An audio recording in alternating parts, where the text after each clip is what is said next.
Welcome back to Mr. Bellico.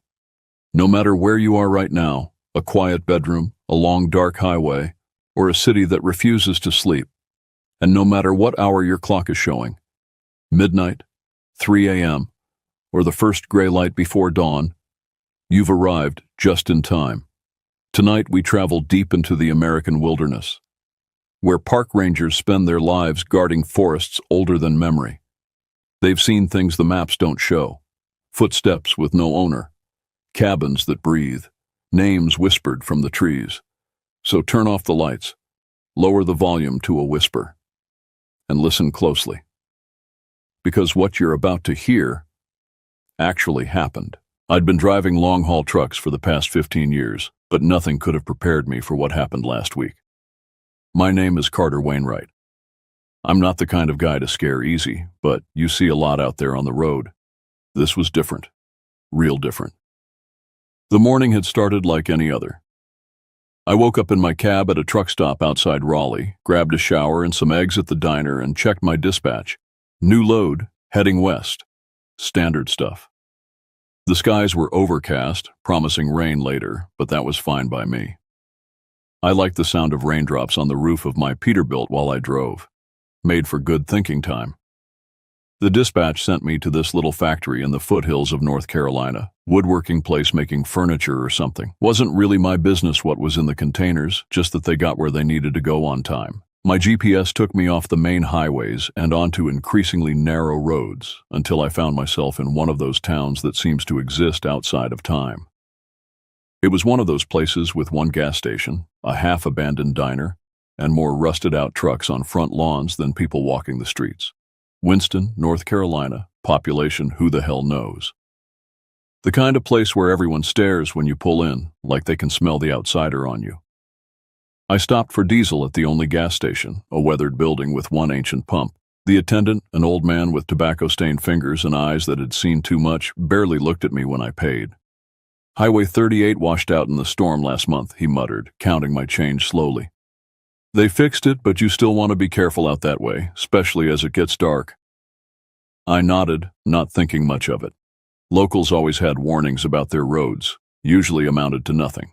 The factory was a few miles outside town, a sprawling single-story building surrounded by stacks of timber. The loading went smooth enough, but I couldn't shake this feeling like I was being watched. The workers were quiet, efficient, but none of them would look me in the eye. Just loaded up my trailer and sent me on my way with minimal paperwork.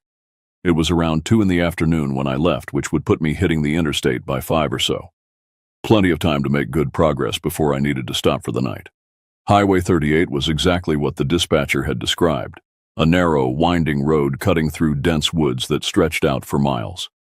There was no cell reception out there, but I wasn't worried about that. Just me and the rig. Nothing but trees on either side and that low hum of tires on asphalt. I loved the solitude of it. The woods were thick here, old-growth forest that hadn't been cut back properly from the roadside. Branches reached across the pavement like grasping fingers, making shadows dance across my windshield. The GPS signal faded in and out, but I didn't need it. The road only went one way. I hadn't been driving more than an hour when I noticed something weird up ahead. There was this beat-up Chevy truck, mid-'80s model by the looks of it, crawling along the road. It wasn't that the truck was slow, it was that the guy driving it kept swerving into the opposite lane, like he didn't know how to handle it, or maybe like he was looking for something on the side of the road. I thought about passing him, but the road was too tight with all those curves, so I hung back, figuring maybe the guy was drunk or just having a bad day. After a couple more miles of this, the Chevy suddenly veered off to the side, coming to a jerky stop on the narrow shoulder. I relaxed a bit, glad to get the road back to myself, and drove past him. As I passed, I glanced over and saw the driver, a man with a thick beard and wild, tangled hair. He didn't look at me, just stared straight ahead, gripping the wheel tight enough to make his knuckles white. Something about him seemed off, but I let it go. People are weird sometimes, especially out in these remote places. The sky was darkening earlier than it should have, those clouds from the morning finally rolling in with the promise of a storm. The radio faded in and out, mostly static with occasional bursts of music or voices. I switched it off and settled into the quiet. Just the rumble of my engine and the thoughts in my head. I'd been driving trucks since my early 30s. After my marriage fell apart, and I needed something that would let me start fresh. The road had been good to me. It gave me purpose, structure, a way to be alone without being lonely. My ex-wife, Elaine, used to say I loved the truck more than I loved her. Maybe she wasn't entirely wrong. I was lost in these thoughts when I saw the Chevy again, pulled off the road a few miles ahead. This time, the driver was out of the truck. He stood by the side of the road, facing the woods, motionless. His posture was rigid, like he was listening for something. I slowed down, thinking I'd ask if he needed help. I didn't see any movement in the trees, but there was something about how still he was that gave me pause. Something wasn't right. As I approached, the guy suddenly turned his head toward me. His face was wrong, not just scruffy or dirty, but twisted, like someone had carved pieces off and rearranged them in a hurry. His eyes weren't right either. They weren't looking at me. They were looking through me like I wasn't even there. I kept driving. The thought of stopping to talk to him vanished, but my heart was racing. I checked the rearview mirror as I passed, and he was standing there watching my truck as it went by. Or maybe it was something else he was watching. The rain started then, a light drizzle at first, then picking up until it was drumming against my windshield. I turned the wipers on high, trying to focus on the road ahead and forget about that man and his unsettling gaze. But I couldn't shake the feeling that I'd seen something I wasn't supposed to see. Something that would follow me long after this drive was over. The rain didn't let up as I continued down Highway 38. If anything, it got worse, sheets of water cascading across my windshield faster than the wipers could clear them. The road ahead was a blur of gray and black, the trees on either side nothing more than looming shadows. I kept thinking about that man with the twisted face. There had been something fundamentally wrong about him, like he wasn't fully, I don't know, human? That thought sent a chill down my spine. I'd spent enough nights alone on the road to know how the mind can play tricks, how isolation can turn ordinary things sinister. Get it together, Carter, I muttered to myself, adjusting my grip on the wheel. Just some local weirdo, but the unease lingered, wrapping itself around my thoughts like a vine.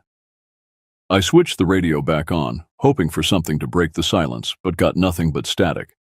The crackling filled the cab, somehow making the silence worse. I glanced at my watch. Just past 4. Still about an hour before I'd hit the interstate, assuming this weather didn't slow me down too much. I'd planned to push on until at least 9 before finding a truck stop for the night. The sooner I got out of these woods, the better. The rain eased up slightly, and that's when I saw it in the distance. The same beat-up Chevy pulled off to the side again. My stomach tightened. There was no way he could have gotten ahead of me. I hadn't passed any side roads, no shortcuts that would let someone leapfrog past me. Yet there it was, the rust-spotted blue truck parked half on the shoulder, with its hazards blinking weakly. I slowed my rig, peering through the rain.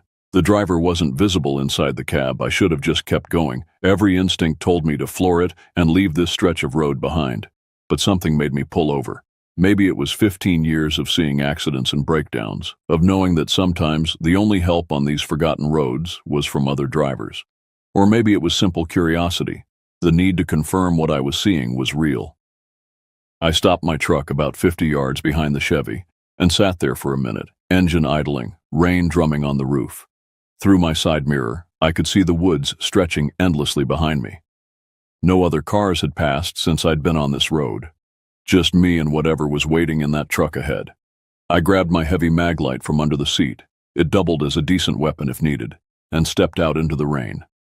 The cold water hitting my face helped clear my head a bit. I approached the Chevy cautiously, calling out as I got closer. "Hey there, you need some help?" No answer. The truck's driver's side door was ajar, rain soaking the seat inside. But no driver. I circled around the vehicle, checking to see if maybe he was changing a tire or something. Nothing. That's when I noticed the footprints leading from the truck into the woods. They were deep in the mud, like whoever made them had been running or carrying something heavy. I hesitated at the tree line, shining my flashlight into the dense undergrowth. The beam disappeared a few yards in, swallowed by the darkness between the trees. "Hello?" I called again, louder this time. "Anybody there?" Something moved in the woods. Just a quick rustle of leaves. Could have been an animal. But then I heard it. A low moan, distinctly human, coming from somewhere in the darkness. Common sense told me to get back in my truck and call for help when I reached civilization. But that sound, it was pained. Desperate. Someone could be hurt. I took a few steps into the woods, following the footprints. The canopy above was so thick that it was almost like night under there, even in the afternoon. My flashlight created a narrow tunnel of visibility, everything beyond it lost in shadow. The moaning came again, closer now. I pushed forward, branches scraping against my jacket. The rain barely penetrated here, just an occasional drip from the leaves above. The woods had a strange smell, not the usual earthy forest scent, but something metallic and wrong. After about 20 yards, the footprints stopped at the base of a massive oak tree. There was no one there. I swept my flashlight around, confused. The moaning had stopped too. That's when I noticed the carvings on the tree. Symbols, hundreds of them, etched into the bark all the way around the trunk. They weren't like anything I'd seen before, not letters or pictures exactly, but something in between. They seemed to shift when I looked at them directly, like they were moving under their own power. I reached out, drawn to touch them. My fingers were inches from the bark when a hand grabbed my shoulder. I spun around, nearly falling, and found myself face to face with the man from the Chevy. Up close, his features were even more distorted than I'd first thought. His eyes were too wide, too round, sunk deep in their sockets. His skin seemed to hang loose on one side of his face, like it was sliding off the bone underneath. "You shouldn't be here," he said, his voice raspy and wet. "This isn't for you to see."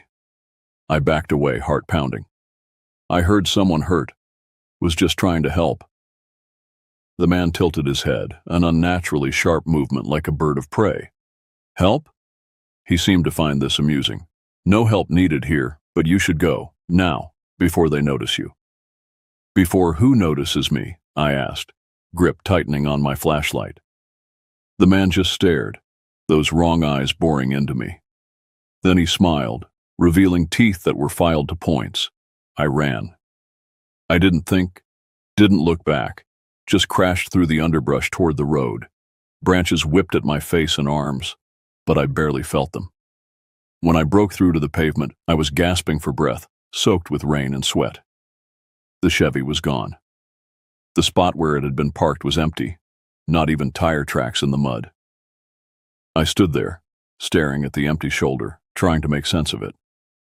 Had I imagined the whole thing?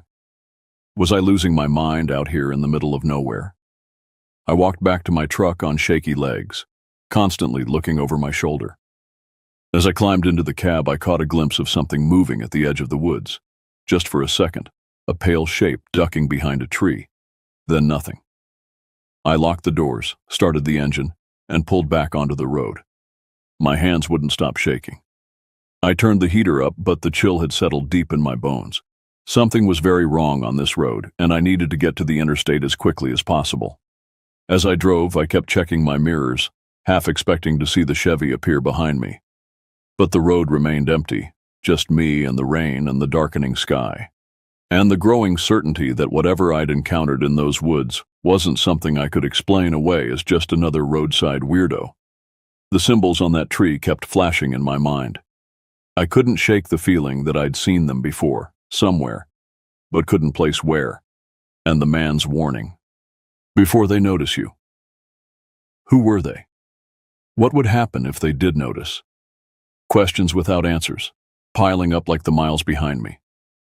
All I knew for sure was that I needed to keep driving, keep moving forward.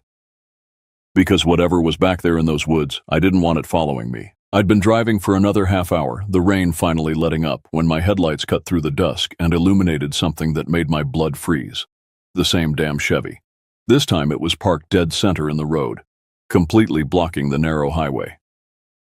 My heart sank into my stomach.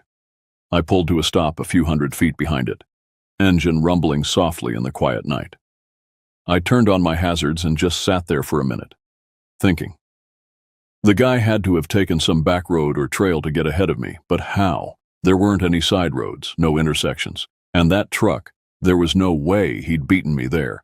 I couldn't wrap my head around it. Logic said this couldn't be the same truck, Had to be another one, similar model, similar color.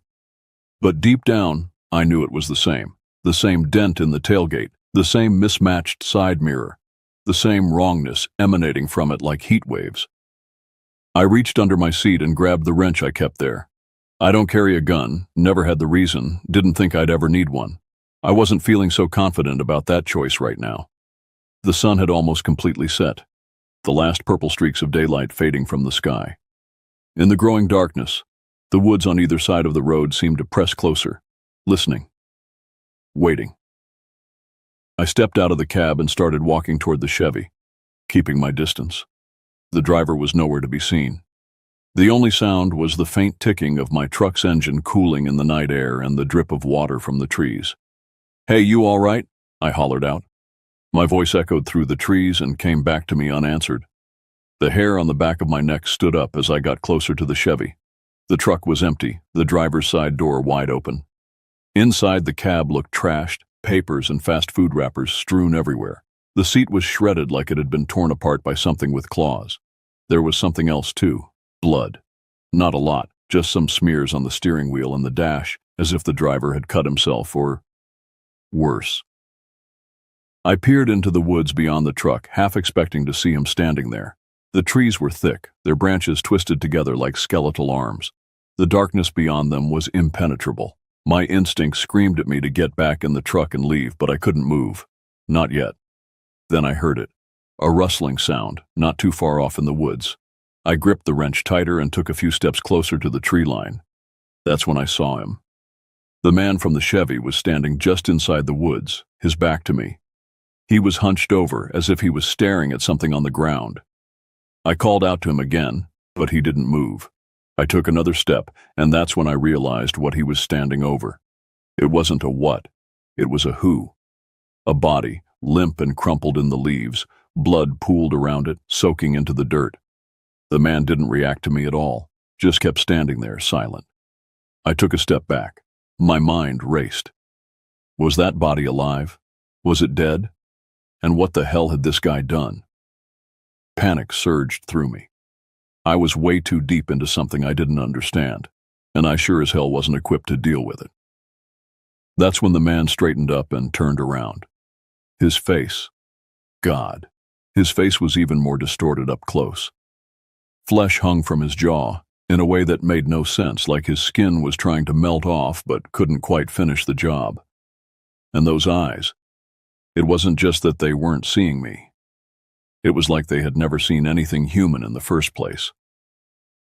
He took a step toward me and I noticed something in his hand, a knife, crude and jagged, dripping with what could only be blood. I bolted. I ran back to my truck faster than I've ever run in my life. My breath was coming out in ragged gasps by the time I slammed the door shut behind me. I didn't care about the load, didn't care about anything except getting the hell out of there.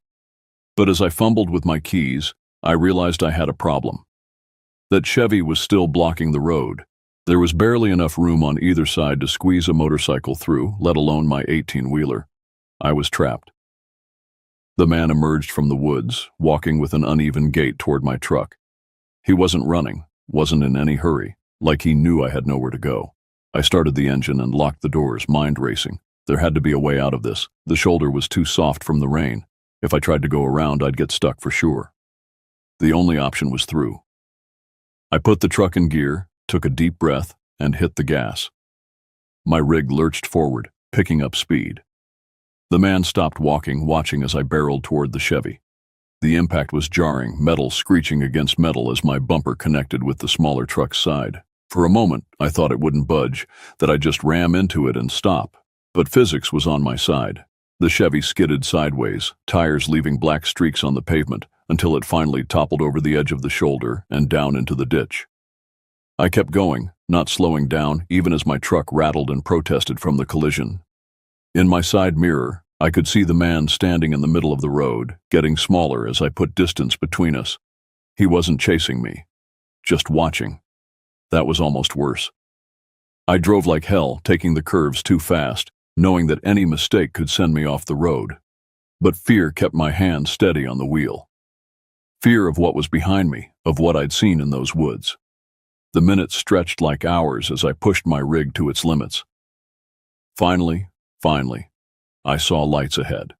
The interstate, civilization, safety, or at least the illusion of it. As I merged onto the highway, joining the flow of cars and trucks, I felt something loosen in my chest. The tension that had been building since I first saw that Chevy began to dissipate. I was out. I was away from that place. But as I settled into the rhythm of interstate driving, I couldn't stop thinking about what I'd seen. That body in the woods, the man with the knife, the symbols carved into the tree. It was like pieces of a puzzle that didn't fit together, or maybe one where I was missing most of the pieces. I drove straight through the night, stopping only when absolutely necessary for fuel. Every time I closed my eyes, I saw that twisted face, those filing cabinet teeth. And I wondered about the person in the woods. Were they the first? Or just the latest in a long line of unfortunate souls who'd encountered that man on that forgotten stretch of road? Questions that would haunt me long after this drive was over. I rolled into Asheville just as dawn was breaking, the sky turning from black to deep blue. I hadn't slept in over 24 hours, running on nothing but adrenaline and gas station coffee. My hands had finally stopped shaking, but my mind wouldn't quiet down. I kept replaying everything I'd seen, trying to make sense of it. I found the police station in the center of town, a solid brick building with American flags flanking the entrance. For a moment I sat in my truck, wondering if I should even go in. What was I going to tell them? That I'd seen a man with a melting face standing over a body in the woods? That his truck kept appearing and disappearing? They'd think I was on something. But I couldn't just drive away, not with what I'd seen. Someone was dead in those woods, or at least I was pretty sure they were dead. And if there was even a chance they weren't.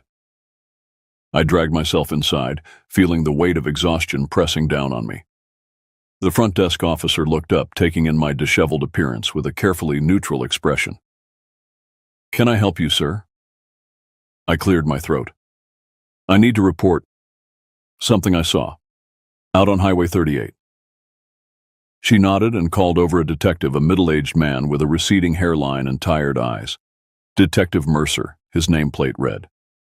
He led me to a small interview room with walls the color of nicotine stains and offered me coffee, which I accepted gratefully.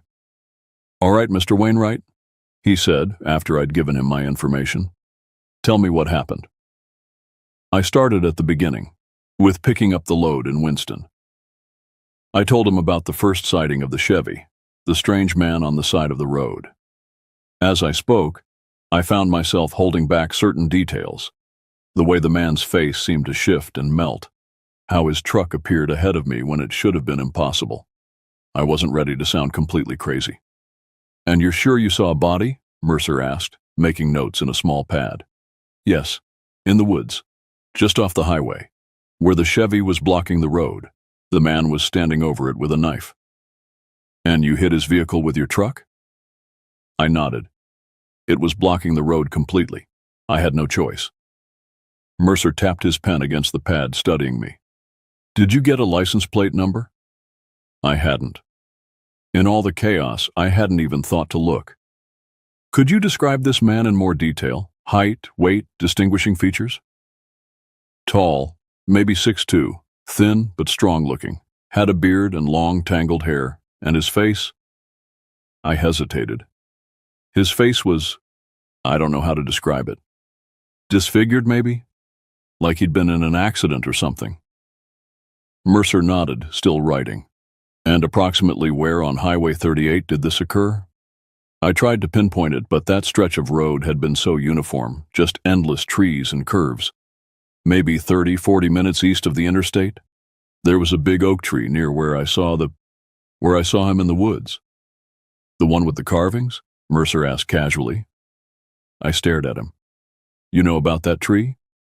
He set down his pen and sighed. "Mr. Wainwright, you're not the first person to come in here with a story about Highway 38. That road has a bit of a reputation." "What kind of reputation?" I leaned forward. "Missing persons, mostly. People who were last seen driving that stretch. Most turn up eventually. Car broke down, they got lost, decided to take a side trip without telling anyone. But some don't." He shrugged. It's remote country out there, easy to disappear if you want to, or if someone wants you to. So you believe me about what I saw? Mercer's expression was carefully neutral. I believe you saw something that disturbed you enough to come here. We'll send a patrol car out to check the area where you think this occurred. I sat back, frustrated. He was humoring me. There's a body out there, and that man, he's dangerous. We'll look into it, Mr. Wainwright, I promise you that. But right now, I think what you need most is some rest. You've been driving all night and you've had a traumatic experience. I couldn't argue with that. I felt like I might collapse at any moment. Mercer gave me his card, told me to call if I remembered anything else, and recommended a motel nearby. As I was leaving, he called after me. Mr. Wainwright, one more thing. Did you happen to stop in Winston? Talk to anyone there? I told him about the gas station attendant, the warning about the road. Mercer nodded, seemingly unsurprised. The locals know to be careful on that highway, especially after dark. Maybe next time, take their advice. I checked into the motel Mercer recommended, a rundown place on the edge of town with a flickering vacancy sign. I was too exhausted to care about the stained carpet or the smell of old cigarettes that permeated the room. I just needed to shut my eyes, to stop seeing that twisted face and the body in the leaves every time I blinked.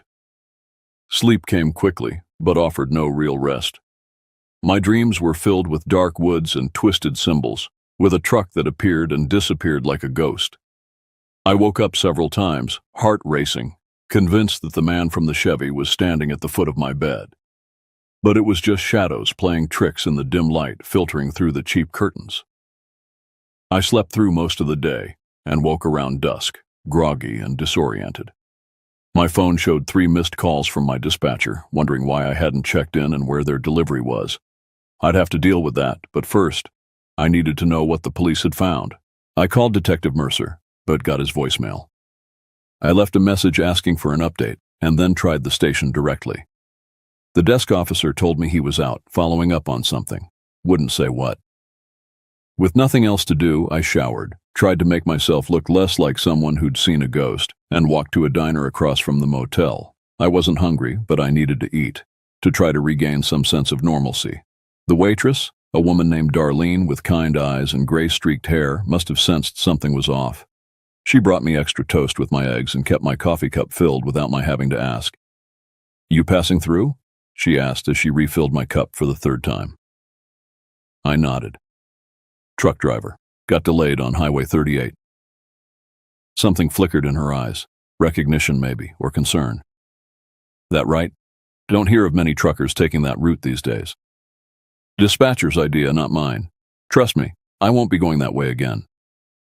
Darlene hesitated, then slid into the booth across from me. The diner was almost empty, just a couple of locals at the counter. You saw something out there, didn't you? I set down my fork, appetite vanishing. What makes you say that? That look in your eyes. Seen it before. People come through here sometimes after driving that road, especially at night. She lowered her voice. They call him the highway man, you know, the one with the funny face. A chill ran down my spine. Who does? Locals, people who've seen him, been stories about him for years, decades even. What kind of stories? Darlene glanced around, then leaned closer. They say he takes people, drivers who break down, hikers who stray too far into the woods. They disappear, and he gets a new face. A new face? She nodded solemnly. That's why he looks wrong. Each piece comes from someone different. At least, that's what they say. I pushed my plate away, suddenly feeling sick. That's just a story, a local legend. Maybe. Darlene straightened up, her moment of conspiratorial intimacy passing. Or maybe there's something to it. Either way, you made it out. Some don't. She left me with that thought in the check. I paid and hurried back to the motel, looking over my shoulder the whole way. The conversation had left me unsettled, stirring up all the fear and confusion I'd been trying to suppress. Back in my room, I tried Mercer again. This time he answered. Mr. Wainwright, I was about to call you. Did you find anything? Out on the highway?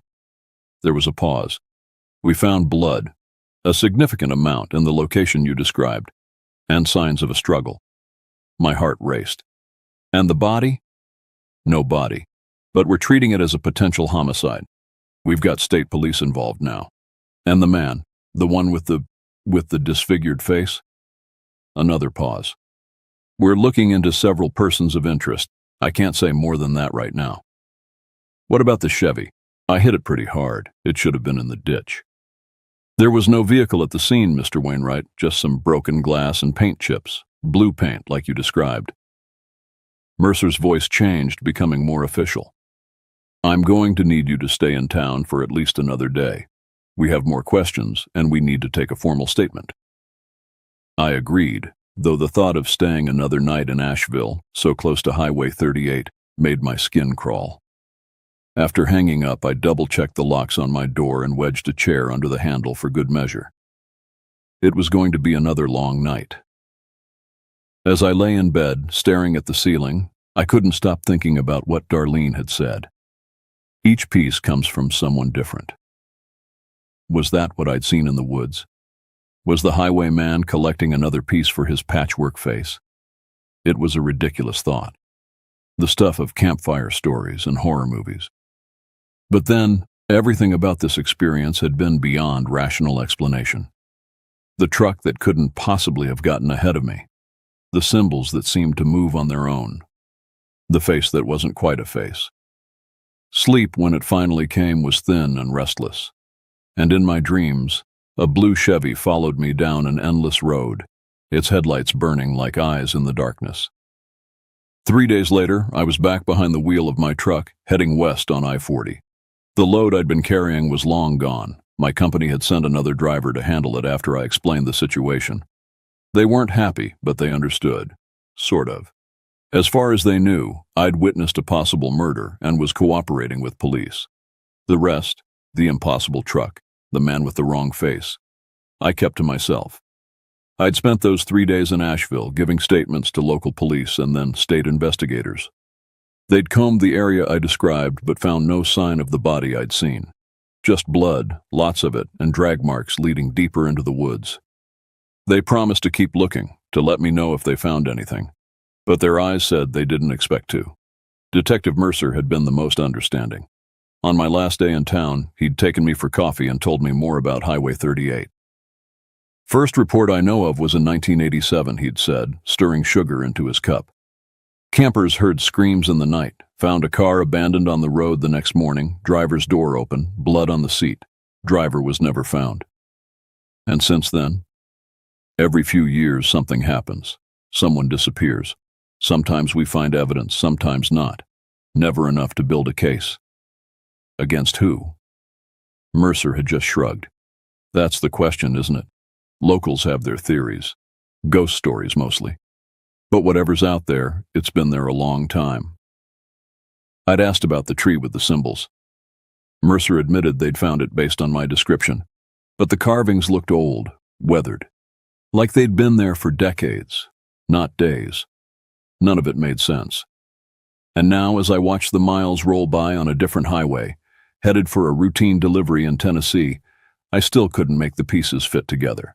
Part of me wanted to forget the whole thing, to file it away as some kind of stress-induced hallucination. But I knew what I'd seen. My CB crackled to life, breaking into my thoughts. A familiar voice came through the static. Breaker 19, this is eastbound Eddie looking for the Nighthawk. You out there, Nighthawk? Eddie was an old friend, another long hauler I ran into on the roads from time to time. I picked up the mic. This is Nighthawk. Good to hear your voice, Eddie. Where you at? About 20 miles behind you, partner. Caught your rig in my sights a while back. Thought we might grab some dinner when you stop. The prospect of company was welcome. I'd been alone with my thoughts too long. Sounds good. Planning to pull in at the big spur truck stop up ahead. Roger that. See you in 30. I relaxed a bit, knowing I'd have someone to talk to soon. Eddie was good people. Straightforward, honest, with none of the BS you sometimes got from other drivers. Maybe telling him about what happened would help me process it. Or at least the parts I could tell without sounding completely insane. The sun was setting as I pulled into the truck stop, a sprawling complex with a diner, showers, and a large parking area for rigs. I found a spot, shut down my engine, and went inside to claim a booth. Eddie showed up about 20 minutes later, his familiar bulk casting a shadow over the table as he approached. "Carter Wainwright, as I live and breathe," he said, sliding into the booth across from me. "You look like hell warmed over, my friend." I managed to grin. "Good to see you too, Eddie." We ordered, steak for him, just a burger for me, and caught up on the usual trucker talk. Road conditions, weather forecast, which companies were hiring or firing. It was comfortable, normal. For a little while I could pretend that nothing had changed, but Eddie knew me too well. As we waited for our food, he leaned back and fixed me with a steady gaze. "All right, spit it out. What's eating you?" I hesitated, then told him a version of what had happened. I left out the impossible parts, the truck appearing ahead of me, the symbols that moved, the way the man's face seemed to be made of mismatched pieces. I just said I'd witnessed what looked like a murder and had to stay to talk to police. Eddie listened without interrupting, his expression growing more concerned as I went on. When I finished, he let out a low whistle. "That's rough, buddy. No wonder you look strung out." "Yeah, well, wouldn't you be, after seeing something like that?" He nodded slowly. "Sure would. But you know what the weird thing is? This ain't the first time I've heard a story like this." My food turned to ash in my mouth. "What do you mean?" "About 10 years back, there was this driver, Blake something. Good guy, reliable. He was taking a shortcut through North Carolina, similar area to where you were. Called his dispatcher to check in, said he'd be delayed because some beat-up truck was blocking the road." I set down my fork. "And?" "That was the last anyone heard from him. They found his rig 2 days later, parked on the shoulder, driver's door open, keys in the ignition. No sign of Blake." I felt the hair on my arms stand up. "Did they find anything else? Any evidence?" Eddie shook his head. "Nothing solid. Some blood in the cab, but not enough to indicate he'd been killed there. Search dogs lost his scent at the tree line." He paused. "There was one weird thing, though. The cops found another vehicle a few miles away, hidden in the woods off a service road. An old Chevy pickup." My heart was pounding now. "Blue?" Eddie looked surprised. "Yeah, actually. How'd you know?" I couldn't tell him. Couldn't explain that the truck I'd seen was something more than just a vehicle, that it seemed to follow its own rules about time and space. "Just a guess," I said weakly. "What happened to the Chevy?" "Police impounded it. No registration, no VIN number, like it didn't officially exist. And here's the kicker. When they went back for it a few days later, it was gone. Just disappeared from the impound lot. No sign of forced entry, no records of anyone taking it out." Eddie shook his head. "Whole thing was strange as hell." We finished our meal in relative silence, both lost in our own thoughts. As we were paying, Eddie put a hand on my shoulder. "Listen, Carter. Maybe you should take some time off. What you saw, that's not something you just shake off." I nodded but knew I wouldn't. The road was my home, my sanctuary. Even with what had happened, I couldn't imagine being anywhere else. We said our goodbyes in the parking lot, promising to catch up again soon. As Eddie walked away, he called back over his shoulder. "Hey, one more thing. Stay off those back roads, you hear? Stick to the interstates." I waved acknowledgement and climbed back into my cab. It was fully dark now, the parking lot illuminated by harsh fluorescent lights that created pools of brightness amid the shadows. I checked my logs, calculated how much further I could drive before I needed to stop for the night. As I prepared to pull out, I noticed a vehicle at the far end of the lot, partly hidden in the darkness beyond the lights. My breath caught. It couldn't be. But my eyes weren't playing tricks. It was a blue Chevy pickup, rust-spotted and dented in all the familiar places. I froze, keys in the ignition, heart hammering in my chest. It had followed me, or found me. Either way, it was here. Movement caught my eye. Someone walking across the lot, heading for the truck. A tall figure with an uneven gait. I couldn't see his face from this distance, but I didn't need to. I knew who it was. I should have called the police. Should have gone back inside where there were witnesses. Instead, I started my engine and pulled out of the lot as quickly as I could, not looking back. Fear had me in its grip again, pushing rational thought aside. I drove through the night, pushing the speed limit, checking my mirrors constantly. I kept expecting to see headlights behind me gaining ground, but the road remained clear. Whatever that thing was, man or monster or something in between, it hadn't followed, at least not that I could see. Now, a week later, I'm back on the road doing what I've always done. But things have changed. I stick to major highways, never take shortcuts. I don't drive after dark if I can help it. And I never, ever stop if I see a blue Chevy pickup. I've searched online for information about Highway 38 and the surrounding area. Most of what I found was standard local history, logging operations, a few small towns that thrived and then declined. But buried in some obscure forums and blogs, I found stories, accounts from other drivers, hikers, locals. Tales of a man whose face wasn't quite right, who appeared where he shouldn't be, who took people into the woods. Some called him the highwayman, others the face thief. In the oldest stories dating back to the 1940s, he was simply the collector. Different names, but always the same description, always the blue truck, always the disappearances. I don't know what I encountered out there on that lonely stretch of road. Don't know if it was human or something else entirely. All I know is that I got away when others didn't. And that knowledge haunts me every day. Sometimes at night, when I'm parked at some anonymous truck stop, I think I see him. A tall figure at the edge of the lot, watching, waiting. I tell myself it's just my imagination, my mind playing tricks after what I went through. But deep down, I know better. Because whatever that was, whoever he was, he's still out there somewhere, moving between the cracks in the world, collecting pieces for his broken face. And I hope I never see him again. But sometimes, in my rearview mirror, I catch a glimpse of something blue. My name is Howard Forrester, though everyone calls me Hank. This happened back in 2009 at Great Smoky Mountains National Park, Tennessee, when I still worked as a seasonal ranger and honestly thought I had seen enough strange things to last a lifetime. Back then, I was 32, with more energy than sense and a fondness for solitude that made ranger work perfect for me. I spent my days patrolling trails, clearing fallen branches, double-checking campfire permits, and reminding visitors that the black bears weren't pets. The Smokies aren't like other parks. They're older somehow, with mists that curl through ancient trees in ways that make you wonder if time moves differently in certain hollows. During my 3 years as a ranger, I'd encountered plenty of wildlife. Black bears were common enough that we had protocols for them. Cougars were rare but documented. Coyotes, bobcats. Every animal left distinctive signs, tracks, scat, kill patterns. You learned to read the forest like a book. I like to start my mornings early, usually around 6, and always with a cup of instant coffee in my truck before heading out. On that particular day, October 27th, the air felt oddly still. Too cold for comfort, yet not cold enough for the season's first real freeze. A perfect day for something to go wrong. I remember wearing an old green jacket with a zipper that stuck whenever I tugged it too fast. The jacket had been with me through college and 2 previous seasonal jobs. It smelled like pine sap and campfire smoke, no matter how many times I washed it. "Hank, you there?" The radio crackled at my hip as I finished my coffee. "Go ahead, Malcolm," I replied. Malcolm Gray had been chief ranger for 15 years. He'd seen everything the mountains could throw at a person and never seemed rattled by any of it. "Got a situation. Couple of campers didn't check out yesterday evening.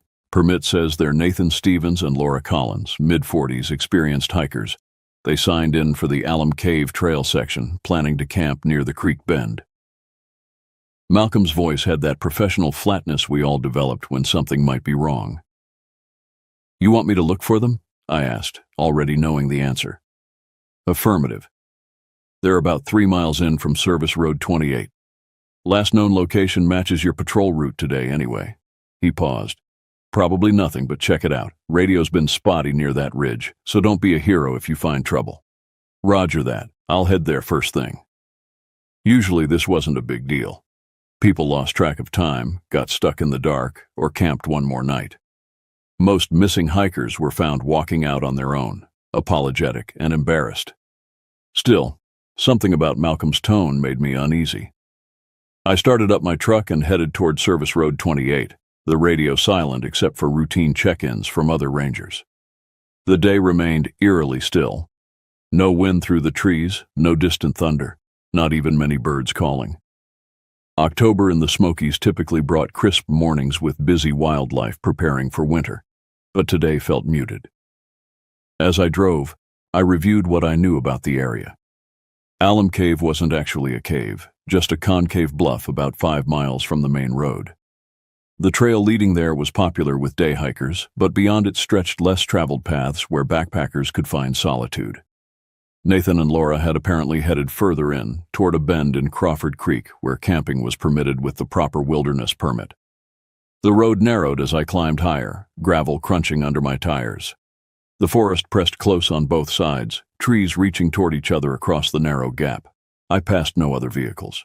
When I reached the edge of my assigned section, I turned off the engine and stepped out. The forest looked normal. Tall trees, a few patches of damp leaves, a faint, earthy smell. Nothing felt dramatic. But my gut told me something was off, a sensation I'd learned to trust over the years. I checked my gear: radio, first aid kit, multi-tool, flashlight, water, trail maps, and a small canister of bear spray, standard equipment for a day patrol. I had no firearm. Park policy restricted those to law enforcement rangers, which I wasn't. At that moment, for reasons I couldn't articulate, I wished I had more than bear spray.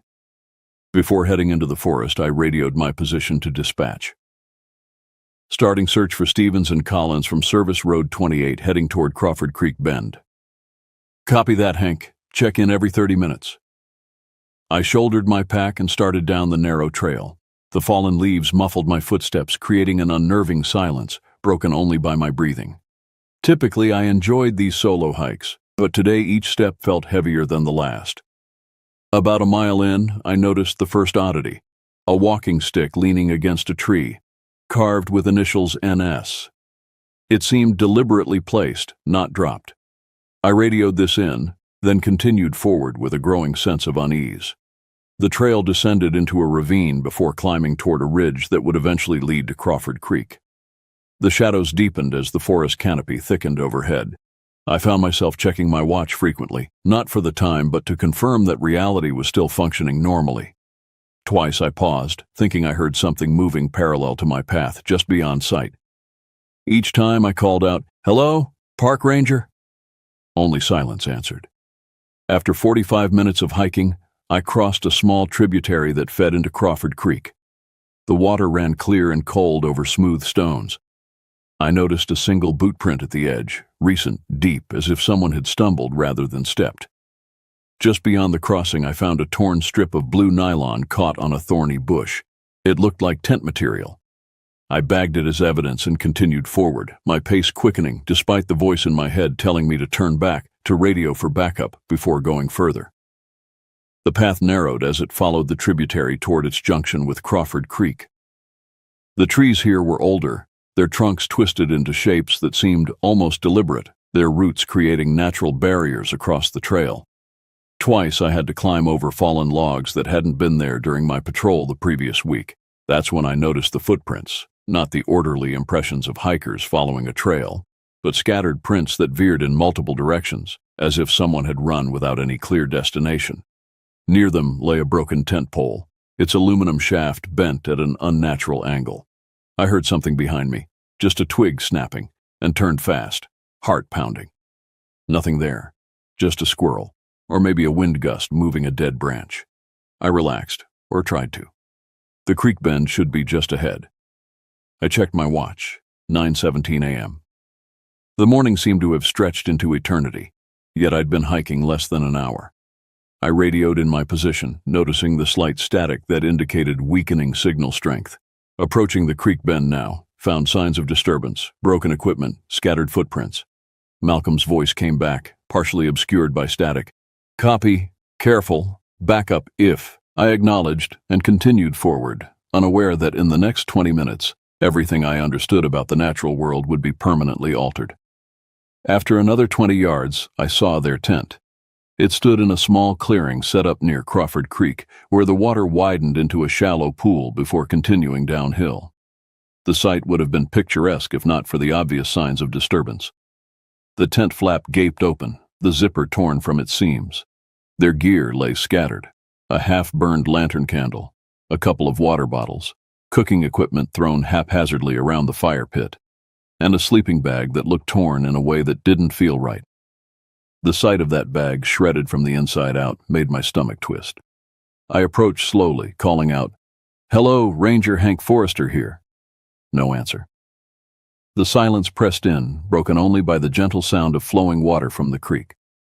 My voice seemed to vanish into the trees without echo, as if the forest itself were absorbing any sound. The campsite told a story I didn't want to read. The fire pit contained cold ashes. They hadn't tended it since the previous evening, at least. A backpack leaned against a tree, its contents partially spilled. Energy bars, a map, a novel with a bookmark about halfway through. A cell phone lay nearby, its screen cracked. I picked up the phone, noting it was dead. No service out here anyway. I documented the scene with my own phone's camera, moving methodically despite my racing heart. That's when I noticed the blood. Not much, just dark splatters on a rock near the tent entrance. It looked dry, brownish, rather than crimson. I followed the direction of the spray and found more drops leading away from the campsite, into a thicket of rhododendron bushes. I found the first body a few steps behind the tent, slumped against a rock. A man wearing a navy fleece jacket. Nathan Stevens, presumably. The back of his head was, well, let's say it was damaged in a manner that made me look away, close my eyes, and try not to retch. The wound didn't look like any animal attack I'd ever seen. It was as if something had pressed against his skull until it gave way, not torn or bitten, but crushed. I forced myself to check for a pulse, knowing it was pointless. Nothing. His fingers were stiff and cold. He must have been dead at least since the previous night. My radio crackled, making me jump. I fumbled it to my mouth, my hands shaking. "This is Forrester. I found one of the hikers. Male, deceased. Signs of violence." I kept my voice as steady as possible. Malcolm's response came through clearer than before. "Damn, secure the scene. I'm sending Jennifer and coming myself. Animal attack?" I looked again at the body, at the strange nature of the wounds. "I don't think so. It doesn't match any predator pattern I'm familiar with. Stay put. We're 30 minutes out. Keep your radio on." I acknowledged and returned to examining the scene, keeping a respectful distance from Nathan's body. Now that I'd found one victim, I needed to locate Laura Collins. I crouched down and noticed deep scratches in the dirt surrounding the campsite. There was a second set of footprints, broader and oddly spaced, as if a heavy frame moved with an uneven gait. I found no drag marks that might suggest a large animal hauling a kill. Instead, it looked like something powerful had hit fast and then left. Following the blood trail and disturbed ground, I found Laura's body a few feet away, hidden behind a fallen log. Her injuries looked worse, which I won't detail out of respect. What I will say is that no known predator in these mountains kills like that. I forced myself to take in what I could without losing my composure. There were small bits of debris around her. She had dropped a can of bug spray, her glasses were snapped at the bridge, and one boot was missing. These weren't signs of a careful predator like a cougar or a bear. It looked more like chaos, something I couldn't fit into any pattern I recognized from years of wilderness experience. While waiting for backup, I paced the perimeter of the campsite, trying to piece together what happened. I had maybe 40 minutes before Malcolm and Jennifer arrived. The forest felt heavier somehow, the silence unnatural. I tried to crack a joke under my breath, something like, "You picked a hell of a day for this, Hank," just to keep my nerves steady. That's my habit, making light of things when I'm nervous. Didn't help much. My heart thudded against my ribs as I walked a wider perimeter around the campsite, looking for any clue about what might have done this. Bears leave distinctive signs, claw marks on trees, tracks with 5 toes and visible claws. Cougars are clean killers, with puncture wounds from their teeth. This scene had neither. That's when I spotted fresh scuff marks at the base of a large hemlock tree, about 15 yards from the campsite. The bark had strange horizontal scrapes about 7 feet up the trunk. At first, I thought a bear might have done it, but these marks didn't line up with claws. They looked more like something heavy had braced itself against the trunk, pressing in with a rough texture. Maybe something like long, irregular fingers or knobby limbs. I felt watched. Not certain of it, but that's how it felt. Like someone stood just out of sight, holding their breath. The sensation crawled up my spine, making the hair on my neck stand up. I turned slowly, scanning the forest around me. Hello? I called again, louder this time. Anyone there? My voice sounded too loud in the unnatural quiet. I moved closer to the tree with the strange marks, examining them more carefully. That's when I caught a glimpse of something on the hillside above, behind a screen of branches. It stood upright, broad-shouldered, maybe 7 feet tall. No clear details in that split second, just a dark shape, too large to be human, too upright to be a bear. It vanished behind a mossy boulder before I could focus properly, leaving me wondering if I'd imagined it.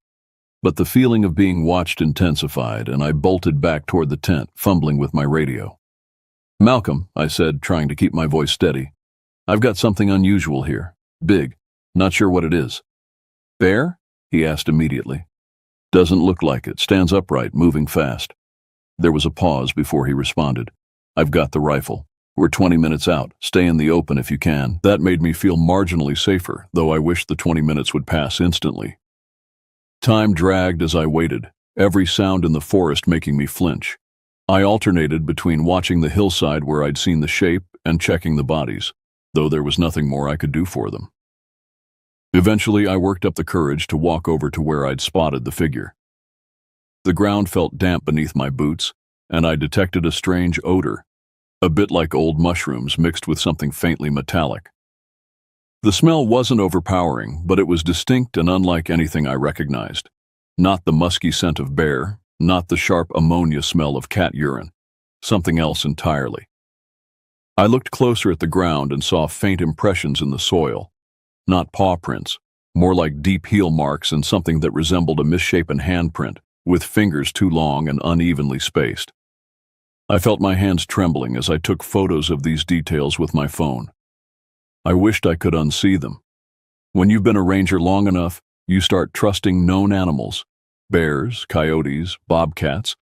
There's a pattern to their behavior, their kills, their movements. This had no pattern I could recognize, and that terrified me more than anything else. I heard a branch crack somewhere in the forest and spun around, scanning the trees for movement.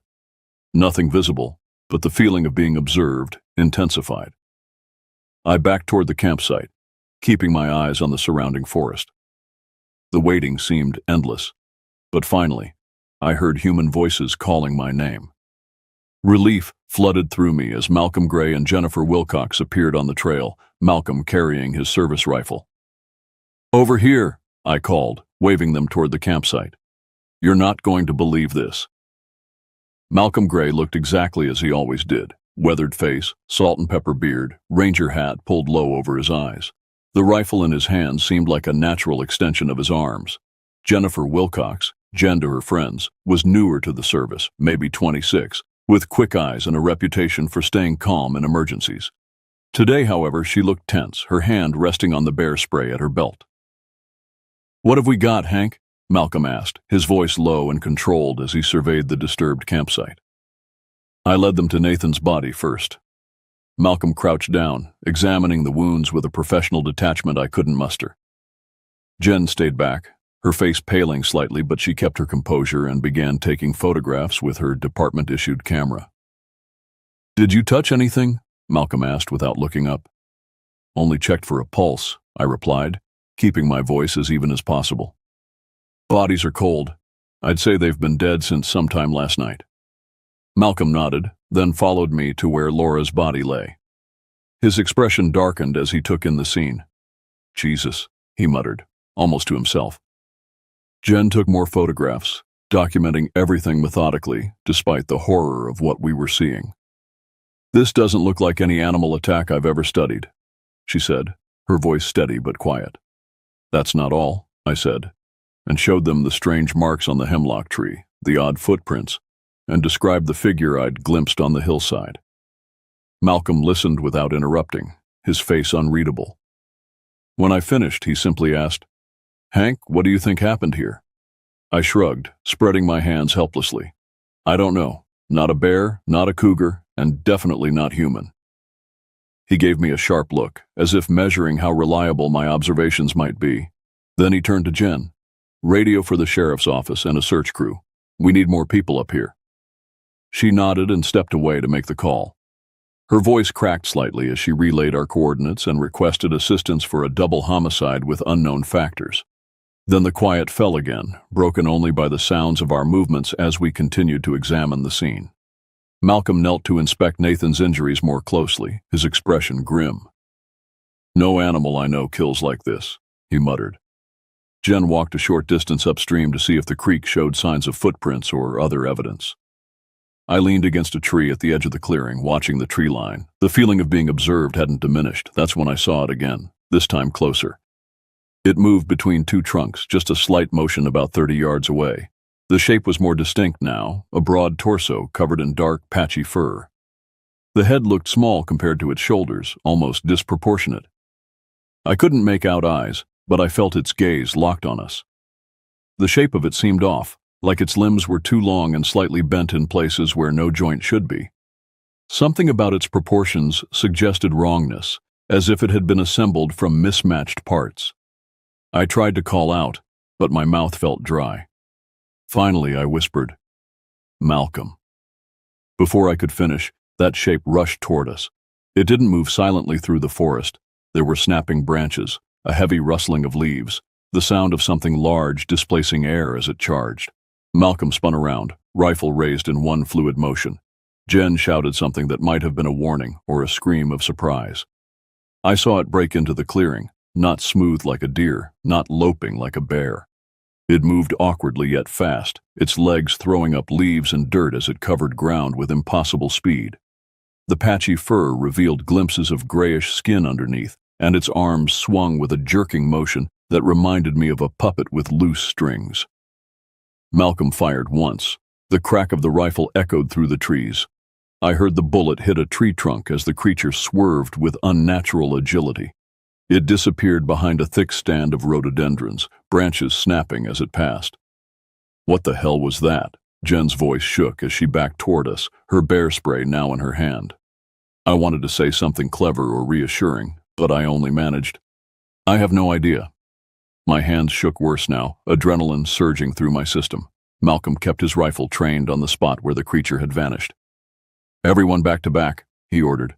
"Keep your eyes on the trees." We formed a tight triangle, scanning the forest in all directions. For several minutes nothing moved, except the leaves stirring in the slight breeze that had finally picked up. "We need to get back to the road," Malcolm said at last. "Mark the location, document what we can, and return with more people." I agreed immediately. Jen nodded, still looking pale but determined. As we prepared to leave, I felt that invisible weight of eyes again, that certainty of being watched. We gathered our equipment, took final photographs of the scene, and marked the location on our GPS units. Malcolm used bright orange trail tape to mark a route back to the bodies for the search team that would follow. As we left the clearing, I looked uphill one last time and saw it. This time, I caught more detail. It stood about 50 yards away, partially concealed behind a dead pine trunk. Its body had a bony ridge along its spine, visible where patches of fur had fallen away, revealing skin that looked diseased or decayed. Its arms hung at its sides, fingers that looked too long for its hands dangling near its knees. Its head tilted slightly, as if curious about us or our behavior. I couldn't make out facial features clearly, just an impression of a flat nose and a wide mouth.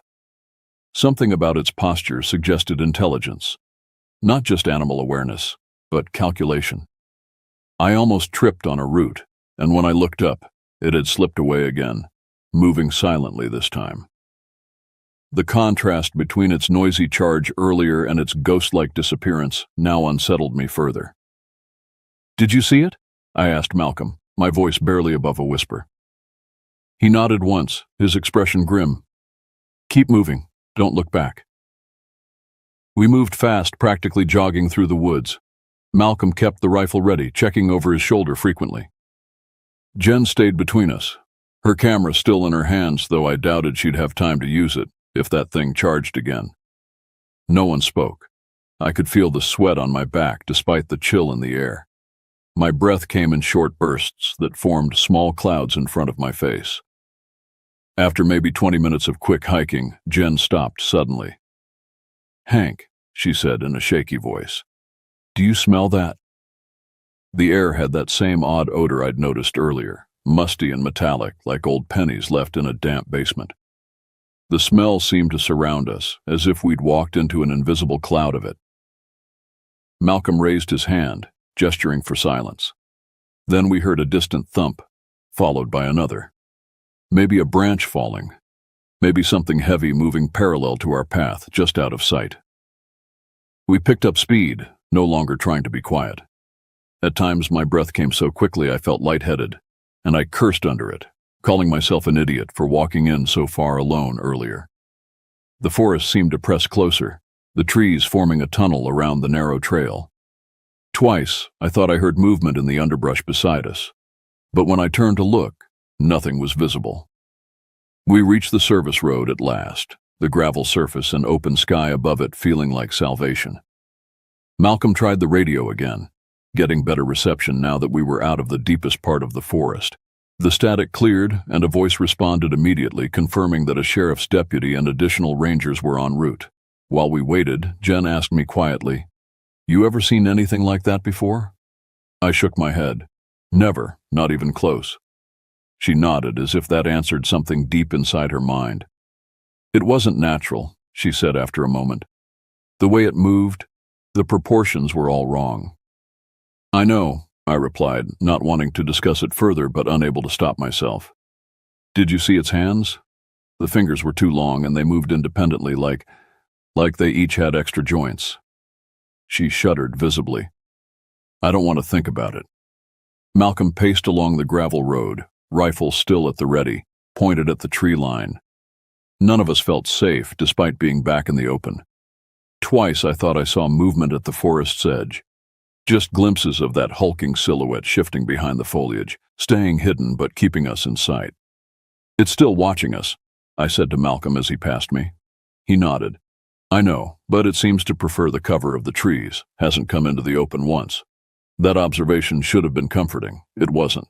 When more rangers and 2 sheriff's deputies showed up, we explained what we had found. The deputies, Cooper and Ramirez according to their name tags, gave us skeptical looks as if we were exaggerating. "So you're saying some kind of animal killed these hikers?" Cooper asked, adjusting his utility belt. "Bear, maybe? We get problem bears occasionally." "It wasn't a bear," Malcolm said flatly. "Come see for yourself." We led them back to the campsite, moving as a group this time. 6 rangers including us, 2 deputies, all armed except for Jen and me. The forest felt different with so many people. Less threatening, more like the familiar woods I'd patrolled for years. When they saw the bodies, the skepticism vanished from the deputies' faces.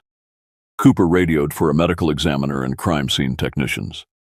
Ramirez took photographs, her expression professional, but her eyes revealing her shock. "What did this?" she asked quietly, looking at Malcolm rather than me. Malcolm described what we'd seen. The figure in the trees, its strange proportions, the way it moved. He kept his account factual, clinical even, without speculation. The deputies listened without interrupting. "We need to organize a search," Cooper said when Malcolm finished. "Whatever did this could still be in the area, and there might be other campers out here." They formed a search team, rifles and shotguns ready, flashlights checked despite the daylight. The plan was to move in a coordinated grid pattern, covering the area around the campsite and then expanding outward. I offered to join them, but Malcolm pulled me aside. "Hank, you look rattled. I need you back at the command post. Coordinate communications." I wanted to argue, to prove I wasn't as shaken as I felt, but the truth was my legs felt weak and my hands hadn't stopped trembling. I nodded and returned to the service road where they'd established a makeshift command center around the vehicles. Jen stayed with me, setting up a communication log to track the search team's movements and findings. We worked in silence for a while, the routine tasks helping to calm my nerves. "Do you think they'll find it?" she asked eventually, her voice low so the medical examiner's team now arriving wouldn't hear. I considered the question. I don't know, it seemed aware, like it knew exactly when to move, when to hide. That's not normal animal behavior. She nodded, looking toward the forest. "Hank, what do you think it was?"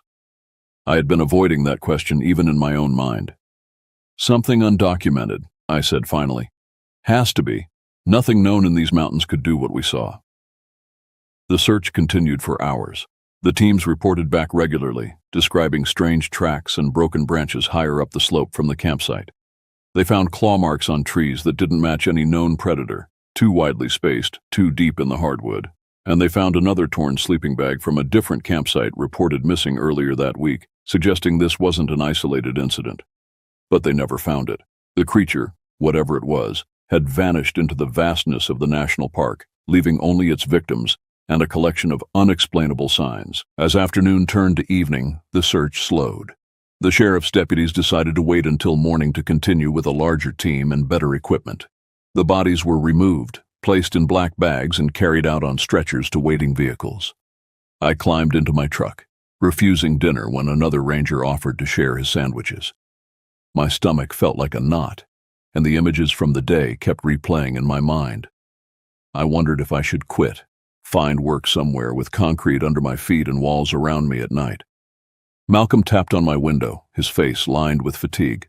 I rolled it down. "You did good work today, Hank," he said. "Go get some rest. Tomorrow's going to be a long day."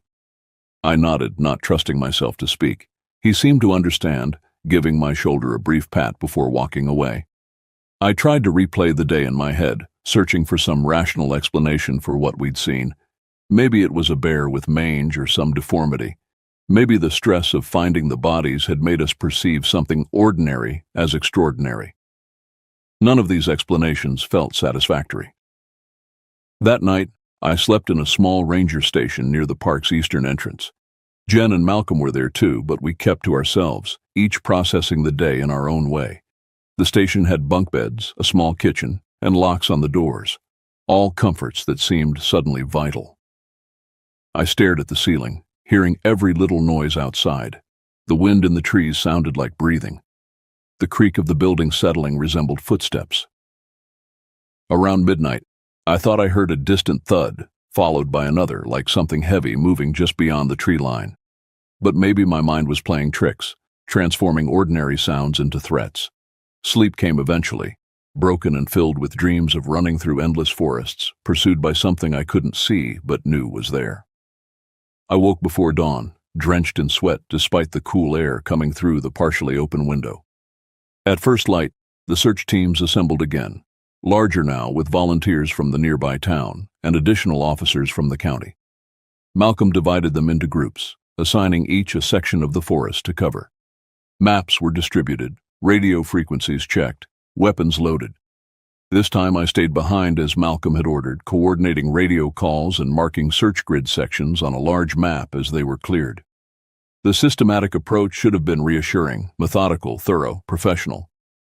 They combed the area around the campsite in an expanding spiral, finding more tracks, more of those strange scrape marks on trees, but nothing conclusive.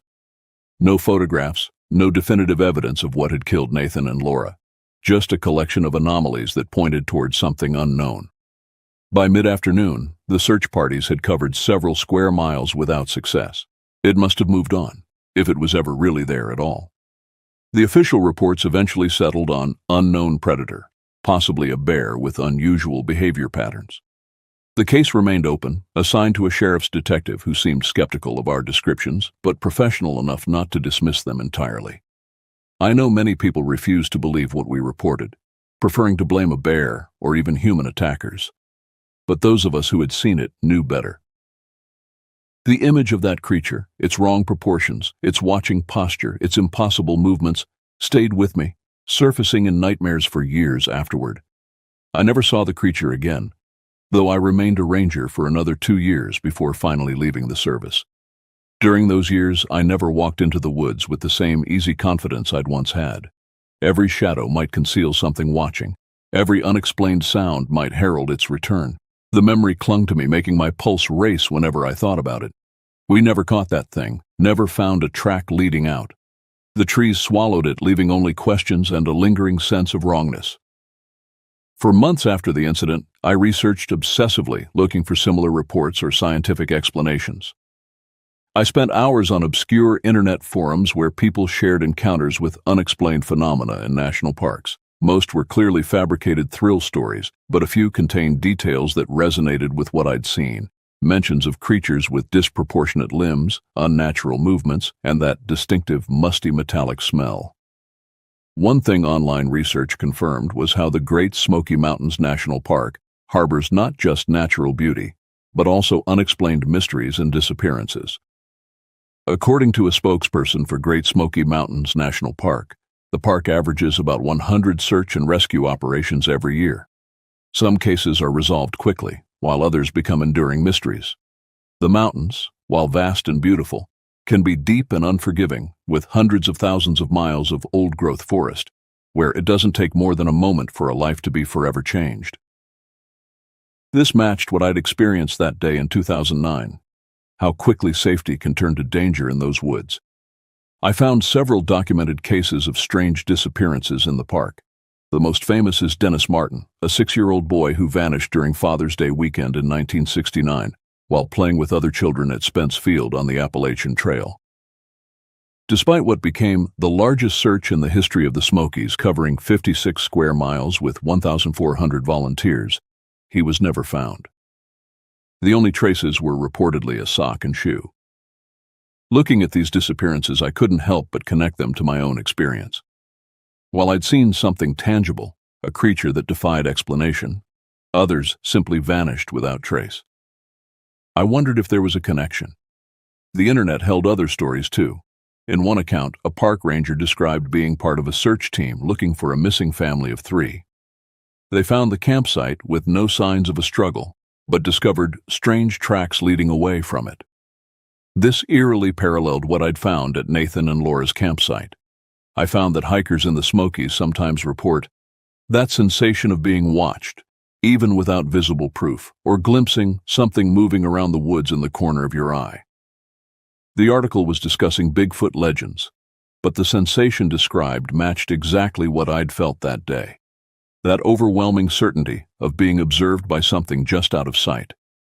The legends of the region include other unexplained phenomena.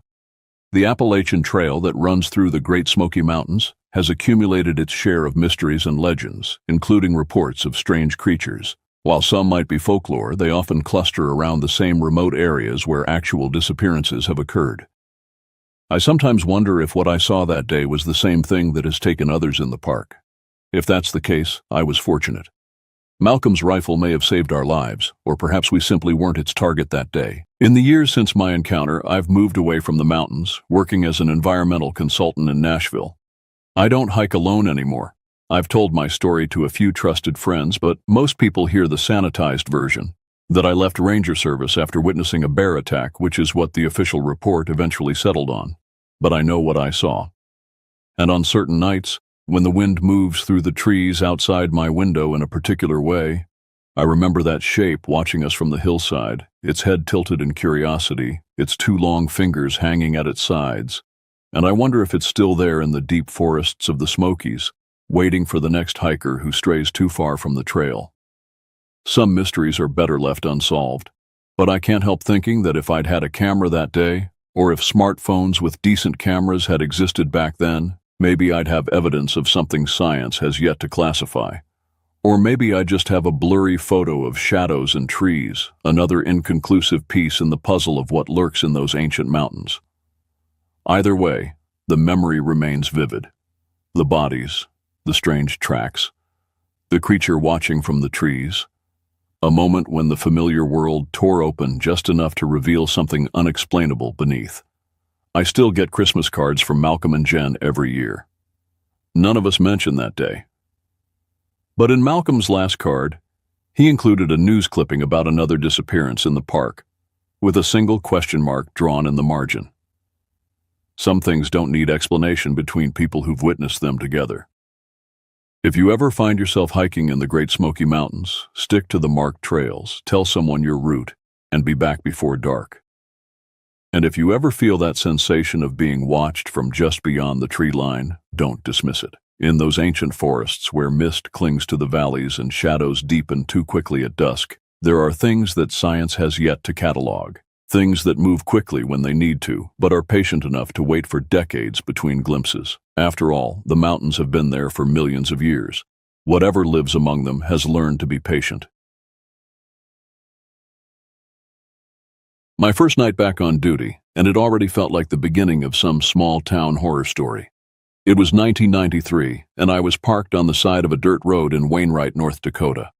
Population 897.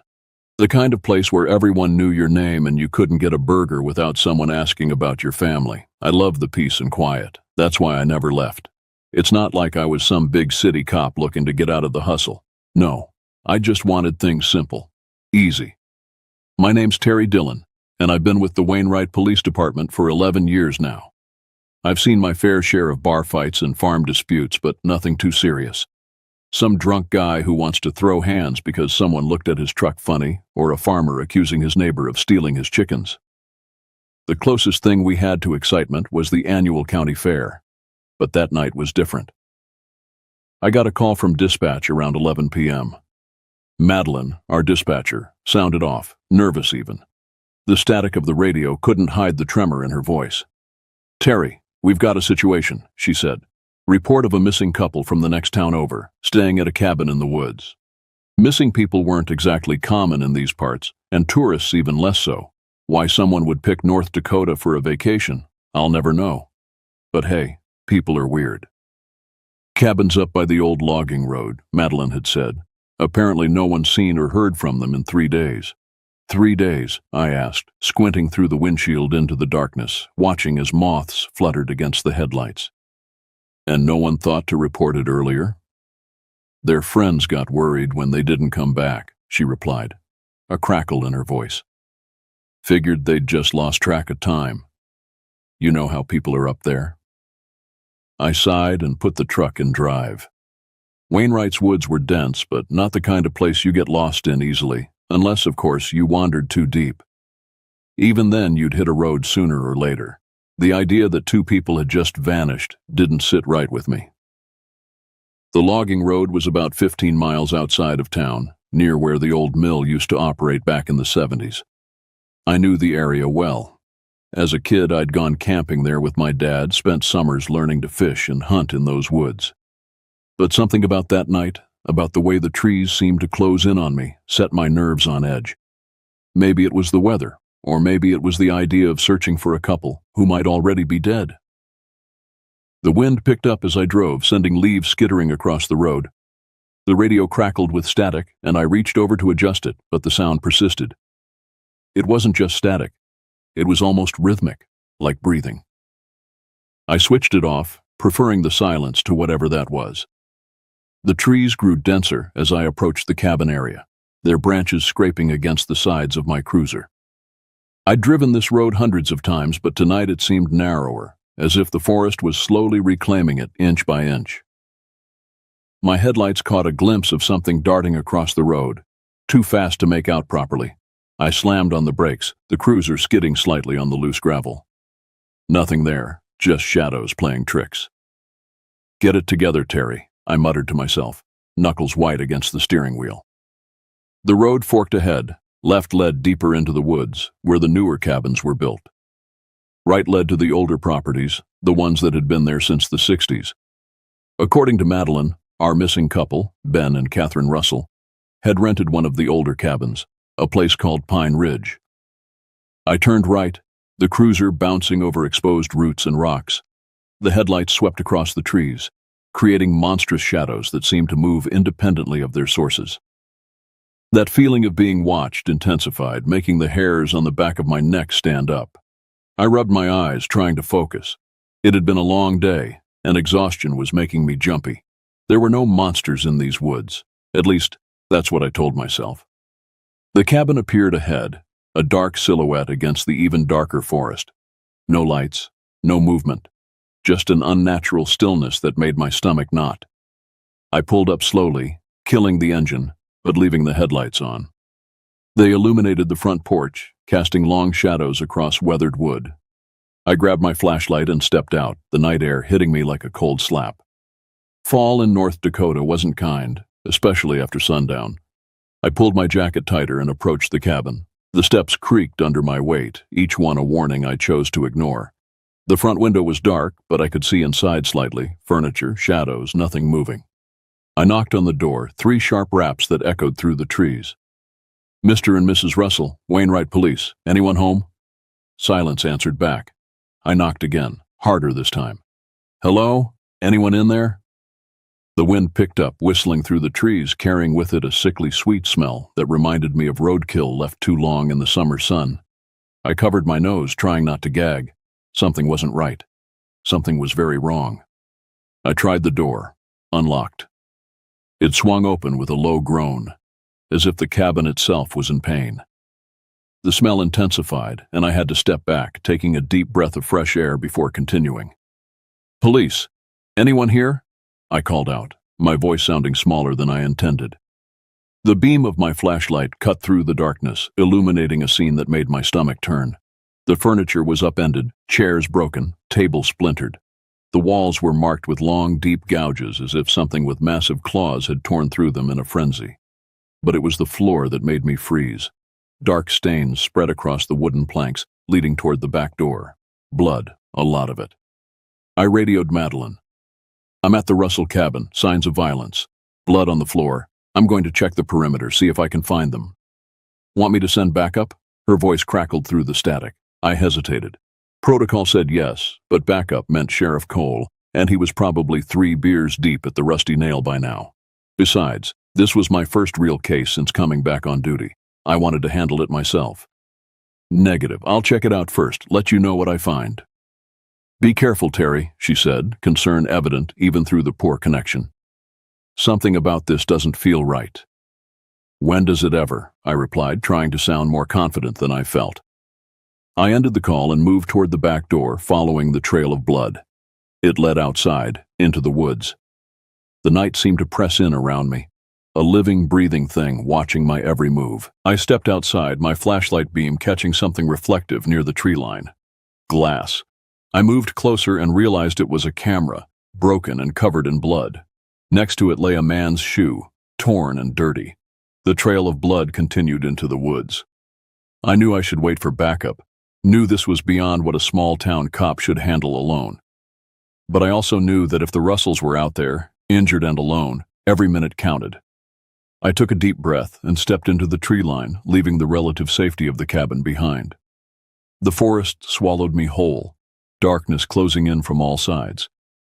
The only sound was my own breathing and the occasional snap of twigs beneath my feet. The blood trail was getting fresher. Whatever had happened to the Russells, it had happened recently. Very recently. Ahead, the trees thinned slightly, opening into a small clearing. My flashlight beam swept across it, and what I saw made me stop dead in my tracks. This wasn't just a case of missing tourists anymore. This was something else entirely, something that would haunt me for years to come. When I pulled up to the cabin, the place was dark. No lights, no movement. The air was unnaturally still, as if the forest itself was holding its breath. I parked the cruiser and stepped out, the gravel crunching beneath my boots. I was unarmed. Town budget cuts meant no standard-issue firearms for us, and I'd always figured there wasn't much use for one anyway. Hell, the worst we dealt with was a rabid coyote or a drunk with a bad attitude. The cabin door was ajar, which immediately set off alarms in my head. People don't just leave their doors open out here. It's asking for trouble. Animals, thieves, you name it. I pulled my flashlight from my belt and stepped inside. The cabin smelled like damp wood and mildew, the kind of scent that sticks to your clothes. There was no sign of a struggle, but something was off. The furniture was in place. Dishes were on the table, but it felt abandoned, like they'd just gotten up and left without a second thought. Their luggage was still in the corner, untouched. I did a quick sweep of the place, no blood, no broken windows, no signs of foul play. But the longer I stayed inside, the heavier the air seemed to get, like the cabin itself was pushing me out. I shook it off and headed back outside to check the surrounding area. That's when I saw it. Deep, irregular scratches in the dirt leading from the side of the cabin to the woods. They weren't the kind of marks an animal makes. No, these were deliberate. I followed the trail cautiously, my flashlight cutting through the thickening trees. The further I went, the more uneasy I became. My mind raced with explanations, but none of them made sense. The scratches continued deeper into the woods, disappearing into the brush. About 20 minutes in, I found what I was looking for, Or rather, what I wasn't looking for. The couple. Or at least, what was left of them. Their bodies were mauled, limbs twisted at unnatural angles, blood soaked into the earth, pooling in dark, sticky patches. The worst part wasn't the sight, though. It was the realization that whatever had done this wasn't finished. The bodies weren't scattered like a wild animal would leave them. No, it was as if something had been interrupted in the middle of its work. There were more of those same scratches near the bodies, dragging toward the nearby stream.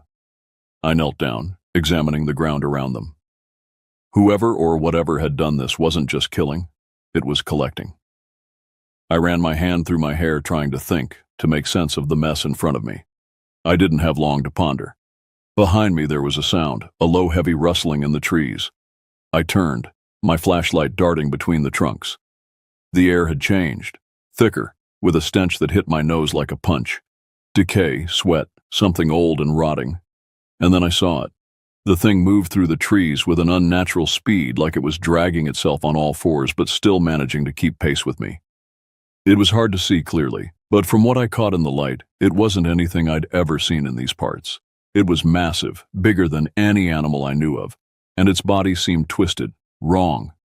Like someone had taken the anatomy of a bear and a human and mashed them together in the worst possible way. But it wasn't a bear. It couldn't be. I could feel its eyes on me. I didn't need to see them. You know that gut feeling when you're being watched? Multiply that by 100, and it still wouldn't come close to what I felt. I ran. I'm not ashamed to say it. Whatever that thing was, I knew I didn't stand a chance. I could hear it behind me, the snapping of branches, the thudding of its weight on the forest floor, the sound of its breath, heavy, labored, grew closer with every step. I wasn't going to make it to the cruiser, not at this rate. My foot caught a root and I went down hard, face first, into the dirt. Pain shot through my ankle as I scrambled to get up, but it was too late. It was on me. I felt the pressure first, a heavy weight that pinned me to the ground. My flashlight rolled away, the beam flickering against the trees. I braced for the worst.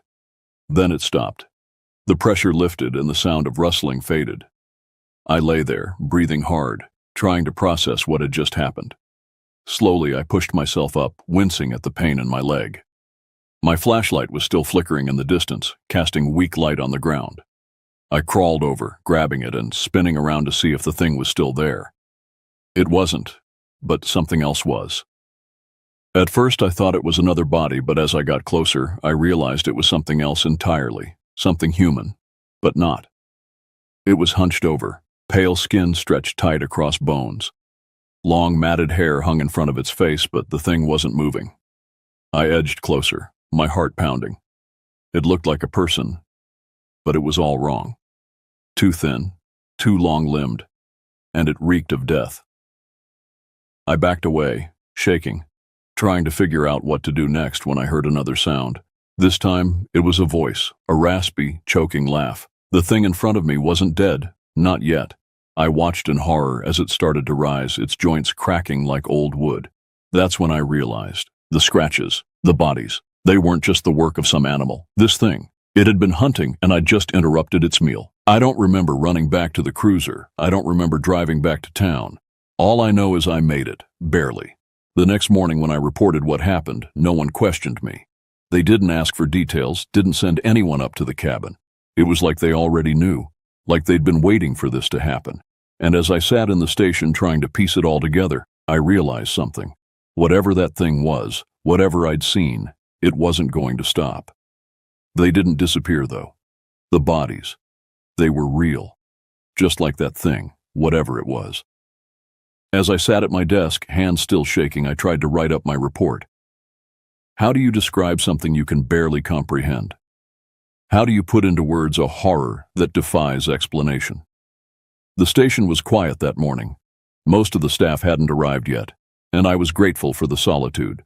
I needed time to process, to convince myself I wasn't losing my mind. I jumped at the sound of the door opening. Sheriff Emmett Reed walked in, his face grim. "Morning, Terry," he said, hanging up his hat. "Heard you had quite a night." I nodded, not trusting my voice just yet. "Madeline filled me in," he continued, pouring himself a cup of coffee. "Said you found those missing tourists, or what was left of them." "Yes, sir," I managed, clearing my throat. It was, I've never seen anything like it. Reed sat down across from me, his weathered face unreadable. Tell me exactly what you saw out there. I recounted the events as best I could, trying to stick to the facts. The open cabin door, the scratches, the bodies, the creature. With each word, I expected him to interrupt, to call me crazy or drunk, but he just listened, nodding occasionally, his expression growing darker. When I finished, he sat back, running a hand through his thinning gray hair. You're not the first, you know, sir, to see it, whatever it is. He lowered his voice, though we were alone. This town's got history, Terry. Old history. Things no one talks about. A chill ran through me. What kind of things? Reed stood up, moving to the window. Outside, Wainwright was waking up, people going about their day, oblivious to the horror lurking in the woods. Stories, legends, people going missing over the years, bodies found, not whole. He turned back to me. Most folks dismiss it as animal attacks, bears, wolves. But those of us who've been here long enough, we know better. Why hasn't anyone done something, I asked, anger rising in my chest. If people are dying, because we can't prove it, Reed cut me off. Because every time someone tries to hunt it down, they either come back empty-handed or they don't come back at all. So we just let it keep killing. We do what we can, Terry. We warn people to stay out of those woods. We patrol the areas we know are safe. But that thing, it's been here longer than any of us, and it's not going anywhere. I couldn't accept that. I wouldn't. We need to go back out there, get those bodies, get evidence. Reed's expression hardened. No one's going back out there. Not today, not until we figure out a plan. But that's an order, Deputy. His tone left no room for argument. I'm not losing any more people to that thing. I sat there, fuming, as Reed walked away. How many people had died because of this town's secrets? How many more would die if we did nothing? The day dragged on, each minute feeling like an hour. I couldn't focus on paperwork, couldn't eat the sandwich Madeline brought me. All I could think about was what I'd seen in those woods, and what might still be out there. As evening approached, Reed called me into his office. He looked tired, older than his 60 years. I've been thinking about what you said, he began, gesturing for me to sit. About going back out there. I nodded, hope rising. I'm putting together a team. Small, quiet, no one outside the department needs to know. He fixed me with a stern look. But we do this my way, understand? No heroes, no lone wolves. We go in prepared, or we don't go in at all. Yes, sir, I agreed, relieved. When? Tomorrow, dawn. We'll meet here, gear up, and head out. He pushed a file across the desk. In the meantime, I want you to look through this.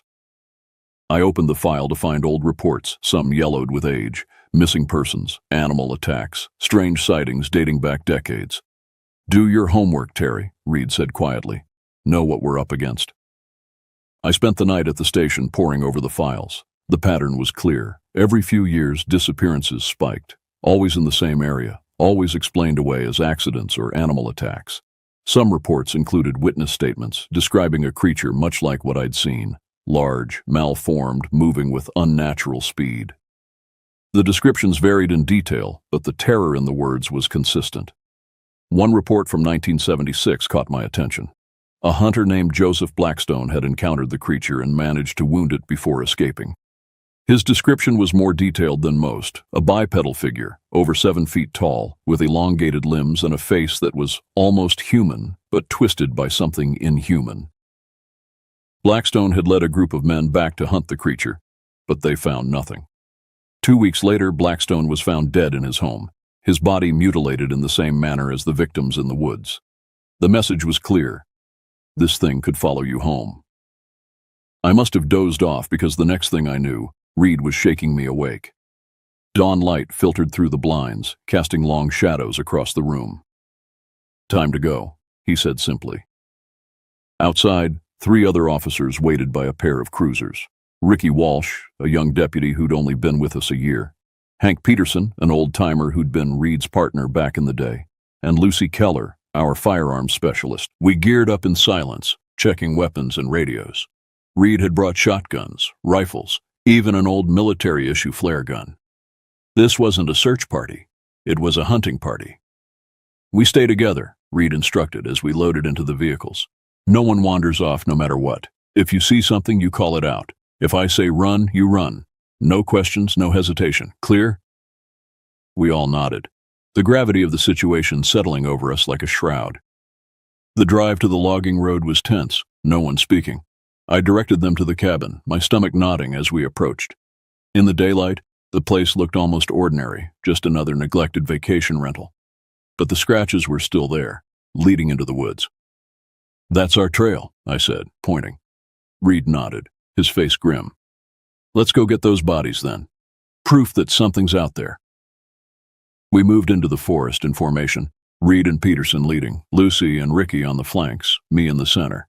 The woods felt different in the daylight, less oppressive, but no less dangerous. I led them to where I'd found the bodies, but when we reached the spot, there was nothing there. No corpses, no blood, not even disturbed earth. It was as if the scene I'd witnessed had been wiped clean. I don't understand, I said, looking around frantically. They were right here. I swear it. Reed knelt, examining the ground. I believe you, Terry. Look. He pointed to faint drag marks leading deeper into the woods away from the stream. It moved them, Peterson said quietly. Hid its kills. A chill ran through the group. This wasn't a mindless animal. This was something that understood the concept of evidence. We follow the trail, Reed decided after a moment's consideration. Carefully.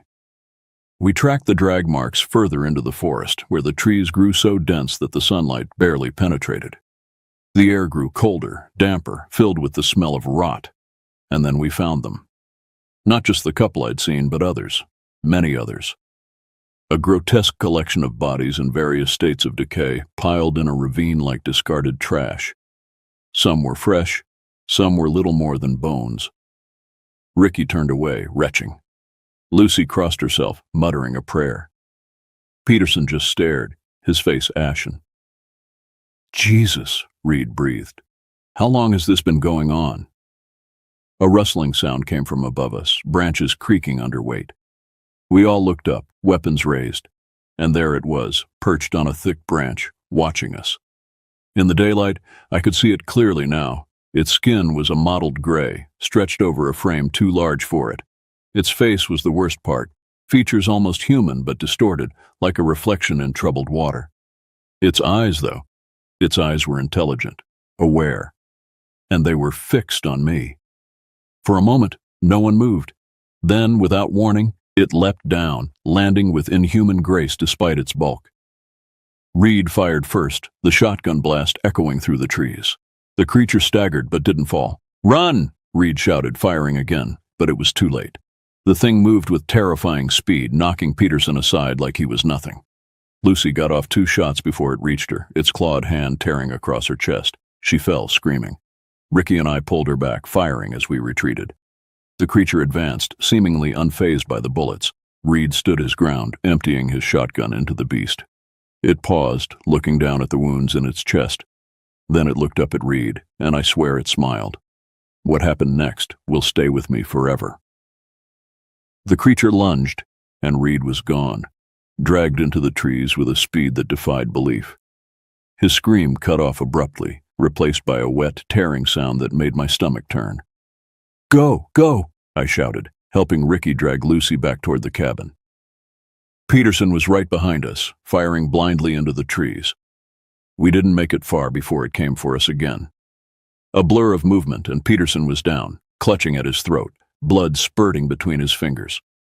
Ricky and I managed to get Lucy to the cruisers, but when I turned back to help Peterson, he was gone. Just a trail of blood leading into the darkness. We sped back to town, Lucy bleeding out in the back seat, Ricky white-knuckled at the wheel. I radioed ahead, telling them to prepare for casualties, to call in help from the neighboring counties. But I knew even then that it wouldn't be enough. We'd poked the beast, and now it was coming for us. All of us.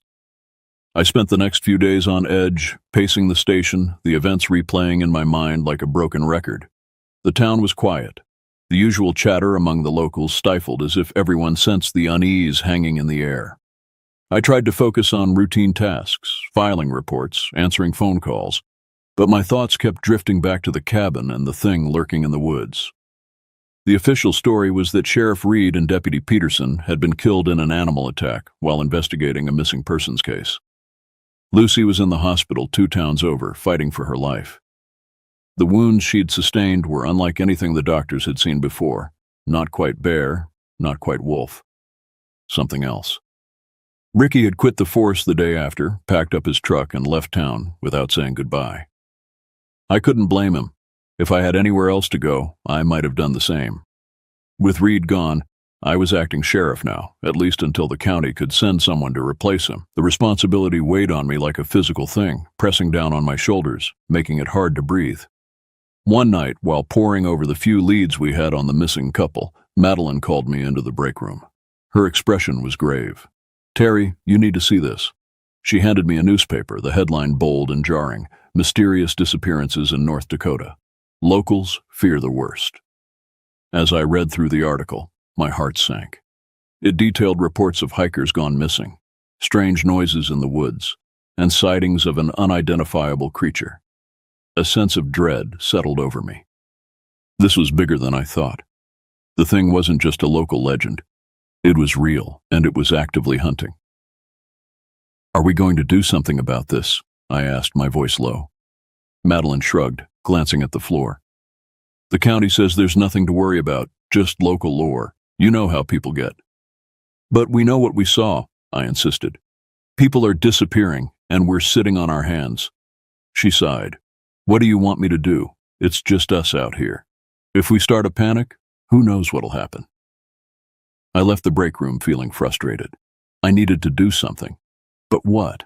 I couldn't exactly go out there alone, not after what happened last time. The weight of responsibility pressed down on me. That evening, unable to sleep, I drove back to the logging road, the headlights cutting through the darkness like a knife. This time, I brought a flashlight and a shovel. If I was going to prove to myself and to anyone else that something was out there, I needed more than just my word. As I parked the cruiser and walked toward the cabin, the familiar chill returned, a mix of anticipation and dread gnawing at my stomach. I approached cautiously, flashlight sweeping over the ground. The silence was oppressive, broken only by the soft rustle of leaves and the occasional snap of a twig underfoot. I reached the cabin and, sure enough, the scratches were still there. They led me further into the woods, deeper than I had ventured before. Each step felt like a countdown, a silent agreement with fate. I followed the trail, my heart racing. The trees closed in around me, and I felt that sense of being watched again. I stopped and listened, the silence deafening. Just as I was about to turn back, I heard it, a faint wheezing breath, closer than before. I quickly ducked behind a tree, pressing myself against the rough bark. My mind raced, desperate for a plan. Suddenly the breathing stopped. I waited, tension coiling in my muscles. After a few moments, I stepped out cautiously and continued following the trail. It led me to a clearing, and what I found made my stomach drop. There, amidst the underbrush, were more bodies, not just the couple. There were hikers, locals, people I recognized from town. Their faces were twisted in fear, and it was clear they hadn't died peacefully. It was a graveyard of lost souls, a collection of horrors that screamed for justice. I took a step back, but the crunch of leaves beneath my boot gave me away. The creature emerged from the shadows, its massive frame stepping into the moonlight. This time I could see it clearly. The beast stood on 2 legs, but its body was still hunched over, its limbs too long, fingers ending in claws that glistened with dark, congealed blood. It locked onto me, and I felt that gut-wrenching fear shoot through me. This was it. No turning back. With every ounce of adrenaline I had left, I ran. I darted through the trees, zigzagging as I went, praying I could lose it. Behind me, I could hear it crashing through the underbrush, its heavy footsteps thudding against the ground like a war drum. I burst through the clearing, spotting my cruiser in the distance. I could make it. I could. A sudden pain shot through my ankle as I tripped over a root. I tumbled to the ground, gasping. The creature was almost upon me. I scrambled to my feet, adrenaline surging as I threw myself into the car, fumbling with the keys. My hands shook violently, but I managed to get the engine roaring to life just as it reached me. I slammed the gas pedal, the tires screeching as I tore down the dirt road, glancing in the rearview mirror. The creature stood at the edge of the clearing, but it didn't chase after me. It just watched, its massive form silhouetted against the moonlight, waiting for me to come back. The rest of that night was a blur. I called in the county sheriff, but he dismissed my claims, chalking it up to a wild imagination. No one believed me, not even Madeline. I spent hours trying to convince them, to show them the evidence, but they brushed me off. Days turned into weeks. I felt the grip of paranoia tightening around me. I couldn't shake the feeling of being watched. I began to hear whispers among the townsfolk about the disappearances, the legends growing like weeds. They were convinced it was just an animal, just a story. But I knew better. I'd seen it with my own eyes, felt its breath on my skin, heard the wet sound of it tearing through flesh. At night, I would lie awake, staring at the ceiling, wondering if it knew where I lived, if it was watching my house, waiting for the right moment to strike. Every creak of the floorboards, every rustle of branches outside my window sent my heart racing. I tried to find solace in work, but even that was tainted now. Every missing person report, every strange noise complaint, reminded me of what lurked in the woods. The county sent a new sheriff, a man named Jack Rivera, who looked at me with a mixture of pity and suspicion. He'd heard the stories, of course. Everyone had. But he didn't believe them, didn't want to believe them. "Look, Dylan," he said during our first meeting. "I get it. You've been through a trauma.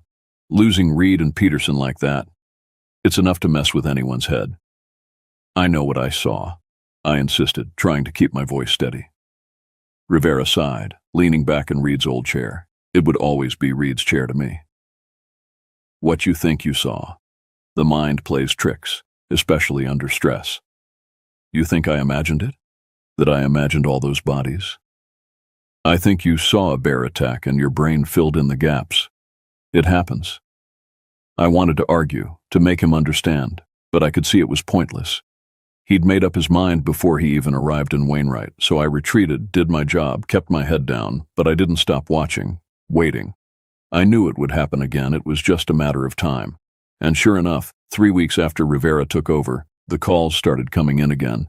Hikers seeing something strange in the woods, campers hearing noises at night, a family reporting claw marks on the side of their car after parking near the logging road. Rivera dismissed them all, attributing them to bears, teenagers playing pranks, or people getting caught up in local superstitions. But I kept a record, marking each incident on a map in my apartment. A pattern was forming, a circle closing in on the town itself. One morning I received a call from Madeline, her voice tight with worry. "Terry, we've got another missing person. Brianna Carson, 17, didn't come home from school yesterday." My heart sank. I knew Brianna. She was a quiet kid, smart, kept to herself, not the type to run away. "Where was she last seen?" "Walking home along the edge of town, where the woods start." I felt a chill run through me. "I'll take it." "Rivera says to wait." "I don't care what Rivera says. This is my case." I hung up before she could argue, grabbing my jacket and keys. Outside, the sky was overcast, threatening rain. Perfect hunting weather. I drove to the Carson house first, talked to Brianna's parents. They were frantic, eyes red from crying, clutching her photo like a lifeline.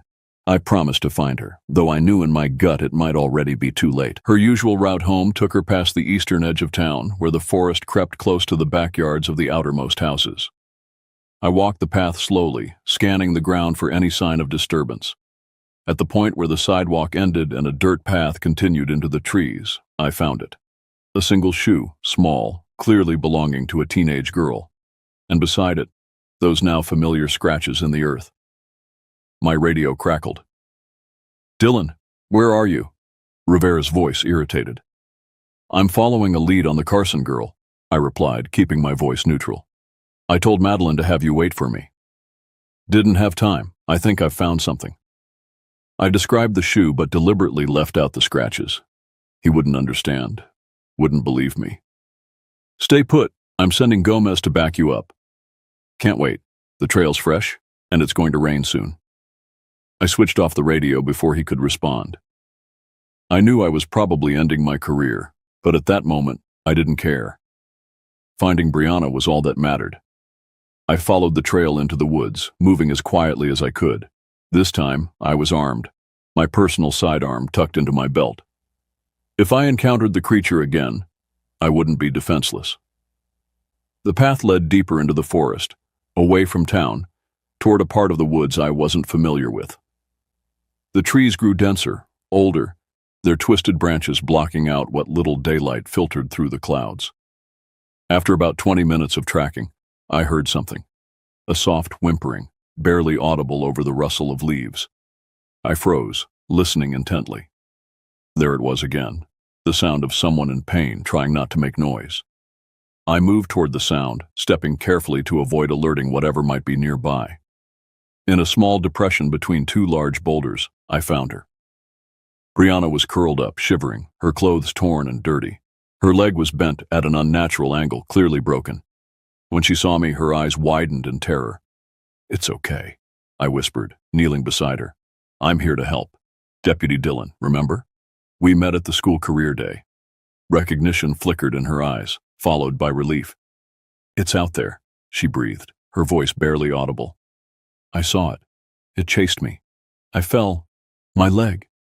"I know," I said, glancing around nervously. "We need to get you out of here. Can you move at all?" She shook her head, tears streaming down her face. "It comes back. Every few hours. Watches me like it's waiting for something." My blood ran cold. I'd been lucky before, but carrying an injured girl through the woods would slow me down considerably. We'd be easy prey. "I'm going to call for help," I told her, pulling out my radio. "We'll get you home." But the radio was dead, just static. We were too deep in the woods, or something was interfering with the signal. "Okay, new plan," I said, trying to sound more confident than I felt. "I'm going to carry you. It'll hurt, and I need you to be as quiet as possible. Can you do that?" Brianna nodded, her face pale but determined. I scooped her up as gently as I could, but she still gasped in pain as her broken leg shifted. She bit down on her lip, drawing blood, but didn't scream. "Brave girl," I murmured, starting back the way I'd come. "Just a little longer, and you'll be safe." We made slow progress, each step careful, measured. I kept my ears strained for any sound that might indicate we weren't alone, but the forest was eerily quiet. No birds, no insects. Just the sound of our breathing and the occasional whimper from Brianna when I jostled her too much. The light was fading fast, the approaching storm making dusk come early. I picked up the pace, knowing we needed to reach open ground before darkness fell completely. We were maybe halfway back to town when I heard it, a low, rumbling growl somewhere to our left. Brianna tensed in my arms, her eyes wide with terror. "Don't move," I whispered, setting her down behind a fallen tree. "Stay here. Don't make a sound." I drew my gun, moving away from her hiding spot, trying to draw attention to myself. If the creature was hunting, I wanted it to follow me, not the injured girl. The growl came again, closer this time. I turned slowly, scanning the trees, and froze. It stood about 20 yards away, partially hidden by the undergrowth. In the dimming light, it looked even more monstrous, a hulking silhouette with too many angles, its head cocked to one side as it watched me. I raised my gun but hesitated. The previous encounters had shown that bullets might not be effective, and if I fired and missed or merely wounded it, I might bring its full fury down on us. For a long moment we stared at each other, hunter and prey, though I wasn't sure which was which anymore. Then slowly, deliberately, it began to move toward me, each step measured, predatory. I backed away, keeping the gun trained on it, trying to lead it further from Brianna. It followed, matching my pace, never taking its eyes off me. The standoff couldn't last. Eventually I'd trip, or it would lunge, or night would fall completely. I needed to end this, one way or another. I fired.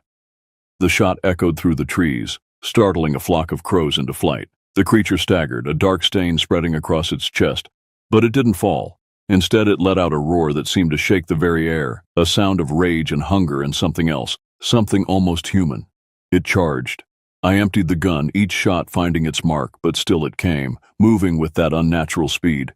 I turned to run, but it was too late. It was on me, its weight driving me to the ground, crushing the breath from my lungs. I felt its hot breath on my neck, smelled the rot and decay that clung to it. This was it. This was how I died, torn apart in the woods like so many others. But the killing blow never came. Instead, the creature's head snapped up, its attention drawn to something else. A new sound. Voices, shouting, the beam of flashlights cutting through the trees. The search party. Rivera must have followed me despite my radio silence. The creature hesitated, torn between finishing me and fleeing from the approaching humans. For a moment, its face was inches from mine, and I saw something in its eyes that chilled me more than its appearance ever could. Recognition, calculation, intelligence. Then it was gone, melting into the shadows with a speed that belied its size, leaving me gasping on the forest floor. Minutes later, Rivera and 2 deputies burst into the clearing, guns drawn, flashlights sweeping wildly. "Dylan, what the hell happened? We heard shots." I sat up slowly, wincing at the pain in my ribs. "The girl," I managed. "Brianna. She's behind that fallen tree, broken leg. Get her first." As they rushed to help Brianna, I stared into the darkness where the creature had vanished. It could have killed me, should have killed me, but it hadn't. Why? The question haunted me as we made our way back to town, Brianna safely strapped to a stretcher, me limping alongside. She wouldn't talk about what had happened, wouldn't describe what had chased her. But her eyes said it all, the same haunted look I saw in the mirror every morning. Rivera cornered me at the hospital while the doctors were setting Brianna's leg. "You disobeyed a direct order," he began, his face tight with anger. "Went off alone. Nearly got yourself killed." "I found her, didn't I?" I cut in. "She's alive because I didn't wait." "You're lucky you're both alive. What were you thinking going into those woods without backup?" I looked at him, really looked at him, and decided to take a chance. I was thinking that there's something in those woods that's been killing people for decades, and no one wants to admit it. Rivera's expression shifted, the anger fading to something more complex. "The bear." "It's not a bear," I said firmly. "You know it, I know it, everyone in this town knows it. They're just too scared to say it out loud." He was silent for a long moment, then sighed, rubbing his face. "What do you want me to do, Dylan? Put out an APB on a monster? Tell people to lock their doors because some creature from a horror movie is coming for them? I want you to protect this town. That's our job. And how do we do that? Against something like whatever you think is out there?" I didn't have an answer for him. Not yet. But as I walked home that night, the questions kept circling in my mind. What was it? Why had it spared me? How many more would die before someone took action? I looked up at the stars, barely visible through the gathering clouds, and made a promise to myself. I would find answers. I would find a way to stop it, even if it cost me everything. That evening, unable to sleep, I drove back to the logging road, the headlights cutting through the darkness like a knife. This time I brought a flashlight and a shovel. If I was going to prove to myself and to anyone else that something was out there, I needed more than just my word. As I parked the cruiser and walked toward the cabin, the familiar chill returned, a mix of anticipation and dread gnawing at my stomach. I approached cautiously, flashlight sweeping over the ground. The silence was oppressive, broken only by the soft rustle of leaves and the occasional snap of a twig underfoot. I reached the cabin and, sure enough, the scratches were still there. They led me further into the woods, deeper than I had ventured before. Each step felt like a countdown, a silent agreement with fate. I followed the trail, my heart racing. The trees closed in around me, and I felt that sense of being watched again. I stopped and listened, the silence deafening. Just as I was about to turn back, I heard it. A faint, wheezing breath, closer than before. I quickly ducked behind a tree, pressing myself against the rough bark. My mind raced, desperate for a plan. Suddenly, the breathing stopped. I waited, tension coiling in my muscles. After a few moments, I stepped out cautiously and continued following the trail. It led me to a clearing, and what I found made my stomach drop. There, amidst the underbrush, were more bodies. Not just the couple. There were hikers, locals, people I recognized from town. Their faces were twisted in fear, and it was clear they hadn't died peacefully. It was a graveyard of lost souls, a collection of horrors that screamed for justice. I took a step back, but the crunch of leaves beneath my boot gave me away. The creature emerged from the shadows, its massive frame stepping into the moonlight. This time I could see it clearly. The beast stood on two legs, but its body was still hunched over, its limbs too long, fingers ending in claws that glistened with dark, congealed blood. It locked onto me, and I felt that gut-wrenching fear shoot through me. This was it. No turning back. With every ounce of adrenaline I had left, I ran. I darted through the trees, zigzagging as I went, praying I could lose it. Behind me I could hear it crashing through the underbrush, its heavy footsteps thudding against the ground like a war drum. I burst through the clearing, spotting my cruiser in the distance. I could make it. I could. A sudden pain shot through my ankle as I tripped over a root. I tumbled to the ground, gasping. The creature was almost upon me. I scrambled to my feet, adrenaline surging as I threw myself into the car, fumbling with the keys. My hands shook violently, but I managed to get the engine roaring to life just as it reached me. I slammed the gas pedal, the tires screeching as I tore down the dirt road, glancing in the rearview mirror. The creature stood at the edge of the clearing, but it didn't chase after me. It just watched, its massive form silhouetted against the moonlight, waiting for me to come back. The rest of that night was a blur. I called in the sheriff, but he dismissed my claims, chalking it up to a wild imagination. No one believed me, not even Madeline. I spent hours trying to convince them, to show them the evidence, but they brushed me off. Days turned into weeks. I felt the grip of paranoia tightening around me. I couldn't shake the feeling of being watched. I began to hear whispers among the townsfolk about the disappearances, the legends growing like weeds. They were convinced it was just an animal, just a story. Then one night I caught a break. Madeline got a call about another missing person, a local teen who'd been hiking alone. I bolted into action, determined to find her before it was too late. The sheriff finally relented, sending a small team with me to the last known location. As we hiked into the woods, I led the way, heart pounding with each step. But this time the air felt different, thick with tension, pregnant with dread. When we reached the clearing, I froze. The bodies were gone. All that remained were faint stains on the ground, evidence of what had happened. We searched for hours, calling out the teen's name, but there was no response, just the quiet rustling of the forest. As we prepared to turn back, I caught sight of something, a flash of white through the trees. "Over there," I yelled, rushing toward it. The others followed, hearts pounding with hope. We stumbled into another clearing, and there she was, huddled against a tree, shaking and wide-eyed. I rushed over, kneeling beside her. "It's okay. You're safe now," I assured her, even though I wasn't so sure.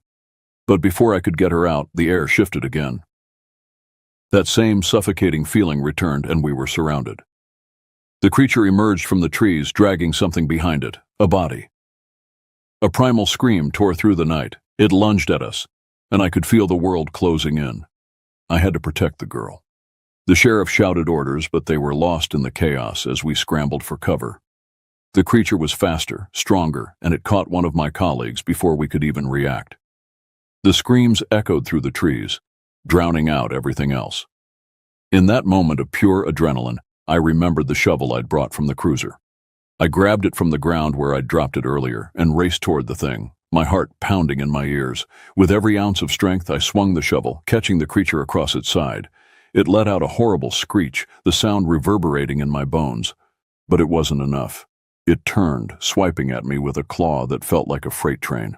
I ducked just in time, feeling the wind from its swipe as it roared in fury. I realized then that this was my chance. I couldn't let fear stop me. I lunged again, the shovel connecting with its neck. The creature staggered, but I pressed on, adrenaline pushing me beyond my limits.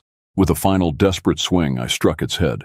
It fell to the ground, motionless, the body crumpling in on itself. I stood there, panting, the girl staring at me wide-eyed. Then came the quiet. We'd done it.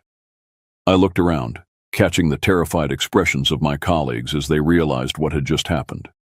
The proof of what had haunted our town lay before us. The aftermath was swift. The sheriff ordered a full investigation, though we knew there would be whispers about what we found. There would always be skeptics, always be those who doubted. But I didn't care. I had seen it with my own eyes, and the evidence was there for anyone willing to look. We retrieved the bodies of the victims, laying them to rest while the town struggled to come to terms with the horror lurking in the woods. Months passed, and as the seasons changed, so did the stories. New legends sprung up, but the truth remained hidden beneath the surface. A shadow, just out of reach. After the encounter, I found myself drawn to the town library, spending hours in the local history section. If this thing had been hunting in our woods for decades, there had to be records, stories, something that could help me understand what we were dealing with. The librarian, an elderly woman named Ruth, watched me with curious eyes as I piled books on North Dakota folklore and local history on the table. "Looking for something specific, Deputy?" she asked, her voice soft but knowing. I hesitated, then decided to take a chance. Information about incidents in the woods, disappearances, strange sightings. Ruth's expression shifted, a shadow passing over her face. "You've seen it, haven't you?" My heart skipped a beat. "Seen what?" She glanced around, making sure we were alone, then leaned closer. "The Watcher. That's what my grandmother called it. Been here since before the town was founded." "What do you know about it?" I asked, trying to keep my voice steady. "Not much, just stories. Old tales passed down." She straightened up, adjusting her glasses. "Wait here." She disappeared into the back room, returning a few minutes later with a worn leather journal. "This belonged to James Wainwright, the town's founder. Most folks think he just kept records of land purchases and such, but there's more. Things the Historical Society doesn't include in their displays." I took the journal carefully, feeling the weight of history in my hands. "Thank you." "Be careful, Deputy," Ruth warned, her eyes serious. "Some truths are best left buried." Back at my apartment, I pored over the journal, deciphering Wainwright's cramped handwriting by lamplight. Most of it was indeed mundane: crop yields, weather patterns, births and deaths. But scattered throughout were entries that made my blood run cold. April 15th, 1872. 3 men missing after hunting expedition. Edwards claims to have seen something in the trees. Not bear, not wolf, something else. The men still not found. June 3rd, 1872. Another disappearance. Young woman from the Miller homestead. Found her clothes by the creek, torn to shreds. No body. Edwards swears it's the same creature. July 29th, 1872. Edwards dead. Found him in his cabin, torn apart. Door locked from inside. Whatever did this isn't natural. The entries continued, spanning decades. Wainwright documented each incident meticulously, though his tone grew increasingly desperate as the years passed. In one of the final entries, dated just before his death, he wrote, "December 12th, 1901. I have failed this town. I brought them here knowing what lurked in these woods. I thought we could contain it, drive it away. I was wrong. It has only grown stronger, feeding on our fear as much as our flesh. May God forgive me for what I've done." What had Wainwright done? What did he know about the creature that he took to his grave? The next day, I sought out the oldest resident of Wainwright, a man named Gerald Holbrook. At 95, he'd seen more of the town's history than anyone alive. I found him on his porch, smoking a pipe, his rheumy eyes fixed on the distant tree line. "Mr. Holbrook," I greeted him. "Mind if I ask you a few questions?" He gestured to the empty chair beside him. "About the thing in the woods, I reckon." I sat down, surprised.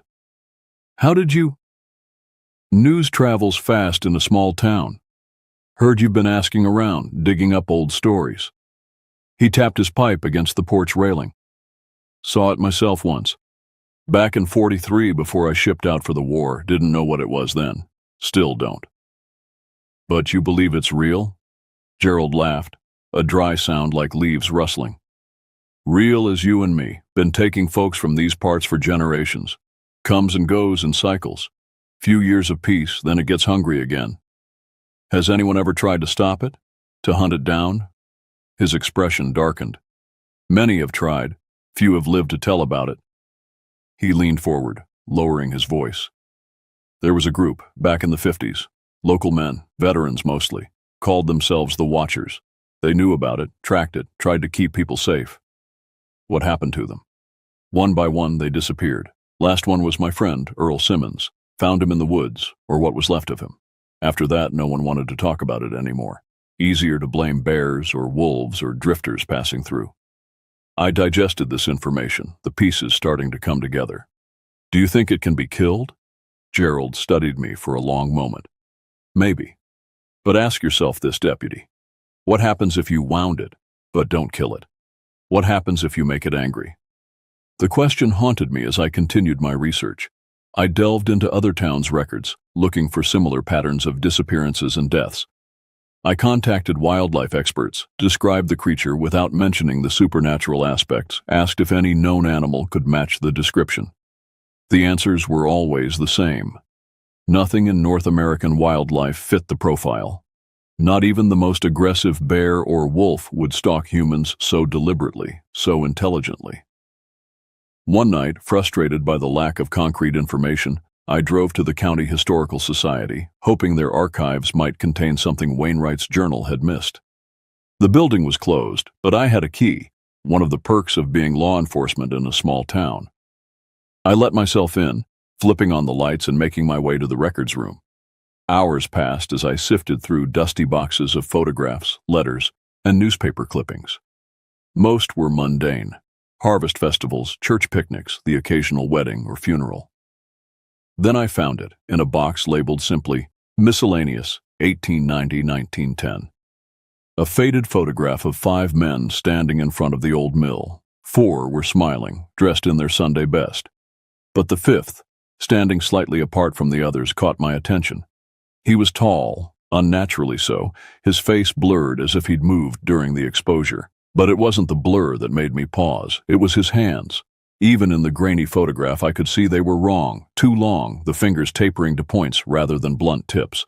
I turned the photograph over. Someone had written on the back in faded ink, Mill Opening Ceremony, left to right, J. Wainwright, T. Pearson, F. Holloway, G. Smith, and the stranger. The stranger. A chill ran through me as I studied the photograph again. Could this be the creature, or something connected to it? Had it once walked among the townsfolk, disguised but not quite human? I pocketed the photograph, intending to show it to Gerald and Ruth. As I was leaving, a noise from the main exhibition hall caught my attention, a soft thump, like something heavy being set down. I froze, listening. The building should have been empty. "Hello?" I called out, my hand moving to my gun. "Anyone there?" No response, just the quiet tick of the old grandfather clock in the corner. I moved cautiously toward the sound, gun drawn. The exhibition hall was dark, the displays of pioneer tools and Native American artifacts casting long shadows in the beam of my flashlight. Nothing seemed out of place until I noticed the back door, slightly ajar, a cool breeze rustling the papers on the curator's desk. I approached slowly, pushing the door open wider with my foot. Outside, the parking lot was empty save for my cruiser. But there, in the dirt, just beyond the door, were those familiar scratches, deep, purposeful, leading away from the building toward the tree line. My heart pounded in my chest. It had been here, in town, watching me, following me. I slammed the door shut, locking it securely, then quickly checked the rest of the building. Nothing else was disturbed, nothing taken. It had come for me, or for what I was finding. It knew I was getting closer to something. Back at my apartment, I laid out everything I'd gathered, Wainwright's journal, the photograph, newspaper clippings of disappearances dating back a century, my own notes from witness interviews. Patterns emerged, connections I hadn't seen before. The creature's hunting cycles seemed to follow a rough 30-year pattern. Periods of intense activity followed by relative quiet. We were in an active phase now, the most aggressive in living memory. But why? What had changed? Was it getting bolder or desperate? I remembered what Gerald had said about the Watchers, the group that had tried to fight it in the 50s. If they had tracked it, studied it, they must have kept records of their own. The next morning, I visited Gerald again, asking about Earl Simmons and any notes he might have left behind. His daughter might know, Gerald suggested. Janice. Lives over in Millfield now, runs the pharmacy there. I made the hour-long drive to Millfield that afternoon, finding Janice Simmons at the small pharmacy on Main Street. She was wary at first, reluctant to discuss her father's obsession with that thing in the woods, as she called it. It ruined his life, she told me bitterly. Ruined our family. Mom left because of it. Said she couldn't compete with a ghost story. I'm sorry, I said sincerely, but I need to know if he left anything behind. Notes, recordings, anything that might help understand what we're dealing with. Janice sighed, her resistance crumbling. There's a box in my attic. Dad's things. I never could bring myself to throw them out even though I wanted to. You can look through it, if you think it'll help. The box was large, filled with journals, maps marked with tracking data, even plaster casts of footprints. Earl Simmons had been thorough, methodical in his pursuit of the truth. His journals detailed years of investigation, including interviews with survivors, people who had encountered the creature and lived to tell about it.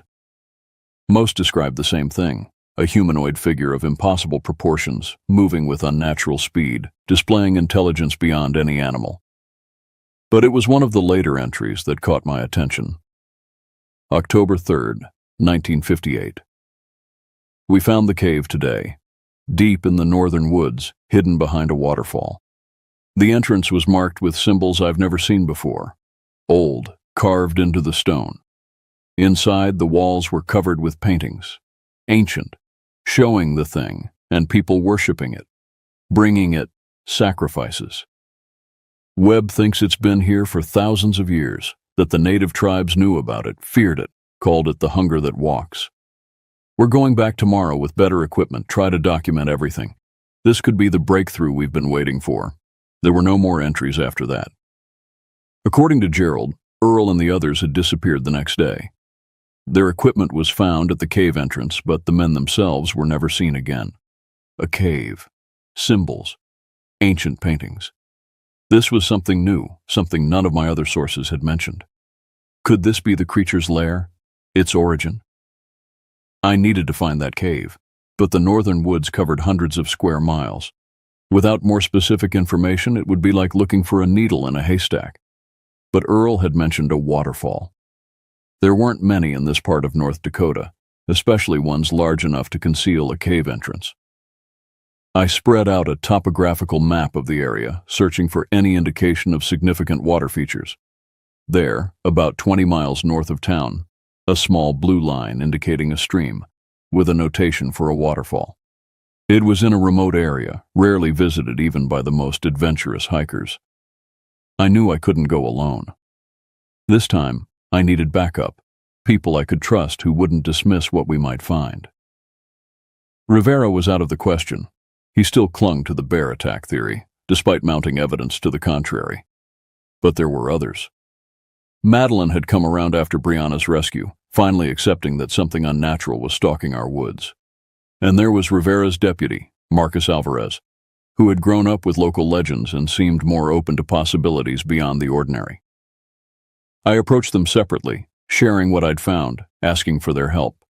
Both agreed, though Madeline made me promise we'd go in daylight, well-armed, and with clear escape routes planned. We set out early on a Saturday morning, telling Rivera we were following up on reports of poachers in the northern sector. The drive was tense, each of us lost in our own thoughts, aware of the danger we were voluntarily walking into. The hike to the waterfall took nearly 3 hours, the terrain growing steeper and more challenging as we approached. When we finally heard the rush of water ahead, I felt a mix of relief and apprehension. The waterfall itself was modest, perhaps 30 feet high, cascading down a rocky cliff face into a clear pool below. At first glance, there was no sign of a cave or entrance of any kind. Maybe we're in the wrong place, Marcus suggested, scanning the area. Or maybe the cave collapsed over the years. Let's look around, I insisted. It has to be here somewhere. We spread out, searching the cliff face for any opening or unusual formation. It was Madeline who found it, a narrow fissure behind the curtain of water, almost invisible unless you knew exactly where to look. Here, she called out, her voice nearly drowned by the rushing water. I think this is it. Marcus and I joined her, examining the opening. It was tight, but passable for a person to squeeze through sideways. And there, carved into the rock beside it, were the symbols Earl had mentioned, strange, angular glyphs that resembled no language I recognized. What do they mean? Marcus asked, tracing one with his finger. No idea, I admitted. But they're a warning. I'd bet my life on it. We hesitated at the entrance, each silently contemplating what might await us inside. Finally, I took a deep breath. I'll go first. If anything happens to me, get out. Don't try to be heroes. Not a chance, Madeline said firmly. We go together or not at all. I nodded, appreciating their loyalty even as I feared for their safety. We switched on our flashlights and one by one squeezed through the narrow opening into the unknown. The cave beyond was larger than I expected, the ceiling high enough that our lights couldn't quite reach it. The air was cold and damp with that same sickly sweet odor I'd encountered before, the creature's scent. Our flashlight beams played across the walls, revealing what Earl had described. Ancient paintings, crude but unmistakable, showing a tall, elongated figure surrounded by human forms in postures of worship or supplication. Other scenes depicted the creature hunting, humans fleeing before it, or being offered to it by robed figures. My God, Madeline whispered. How old are these? Thousands of years, maybe, I replied, my voice echoing slightly in the cavern. The native tribes must have known about it, feared it. We moved deeper into the cave, the paintings growing more elaborate, more disturbing. Some showed the creature consuming its victims, absorbing something from them, their essence, their spirit, represented by wisps of color flowing from the humans into the creature. It's not just eating them, Marcus observed, his voice tight. It's feeding on something else. Their fear, maybe? The thought sent a chill through me. What if the creature wasn't just a predator in the conventional sense? What if it fed on emotions as much as flesh? The cave narrowed as we progressed, the ceiling dropping lower, forcing us to hunch over. The air grew heavier, the stench stronger. We were getting closer to something. The passage opened suddenly into another chamber, smaller than the first, but with a high domed ceiling. Unlike the outer cave, this room showed signs of recent use. Fresh scratches marked the walls, and the floor was littered with bones. Animal and human, old and new. In the center of the chamber stood a crude altar of piled stones, stained dark with what could only be blood. And on the walls, more paintings, but these were different, not ancient, but recent, made with modern paint depicting modern scenes. The town of Wainwright, the logging road, the cabin, and us. 3 figures, recognizably Madeline, Marcus, and myself, standing at the cave entrance. It knew we were coming, I breathed, the realization hitting me like a physical blow. It's been watching us all along. We need to get out of here, Marcus urged, backing toward the passage. Now. But as we turned to leave, a low, rattling breath echoed through the chamber. The creature stood blocking the exit, its massive frame filling the narrow passage. In the confined space, it seemed even larger, more terrifying. Its skin glistened wetly in the beam of our flashlights, its eyes reflecting the light like a cat's. For a moment, no one moved. Then, slowly, deliberately, it stepped into the chamber. The creature emerged from the shadows, its massive frame stepping into the moonlight. This time I could see it clearly.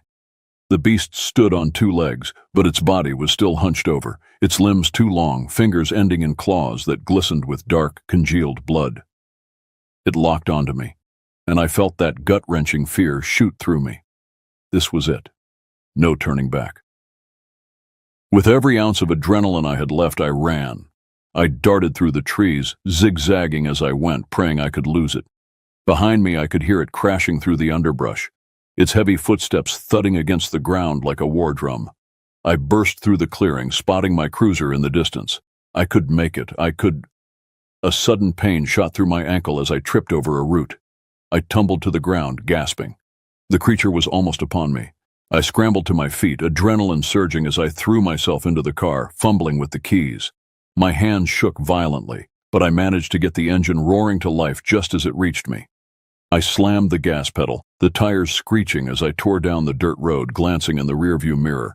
The creature stood at the edge of the clearing, but it didn't chase after me. It just watched, its massive form silhouetted against the moonlight, waiting for me to come back. The rest of that night was a blur.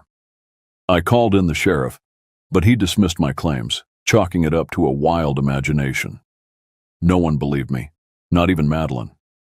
I spent hours trying to convince them, to show them the evidence, but they brushed me off. Days turned into weeks. I felt the grip of paranoia tightening around me. I couldn't shake the feeling of being watched. I began to hear whispers among the townsfolk about the disappearances, the legends growing like weeds. They were convinced it was just an animal, just a story. Then one night I caught a break. Madeline got a call about another missing person, a local teen who'd been hiking alone. I bolted into action, determined to find her before it was too late. The sheriff finally relented, sending a small team with me to the last known location. As we hiked into the woods, I led the way, heart pounding with each step. But this time the air felt different, thick with tension, pregnant with dread. When we reached the clearing, I froze. The bodies were gone. All that remained were faint stains on the ground, evidence of what had happened. We searched for hours, calling out the teen's name, but there was no response. Just the quiet rustling of the forest. As we prepared to turn back, I caught sight of something. A flash of white through the trees. "Over there," I yelled, rushing toward it. The others followed, hearts pounding with hope. We stumbled into another clearing, and there she was, huddled against a tree, shaking and wide-eyed.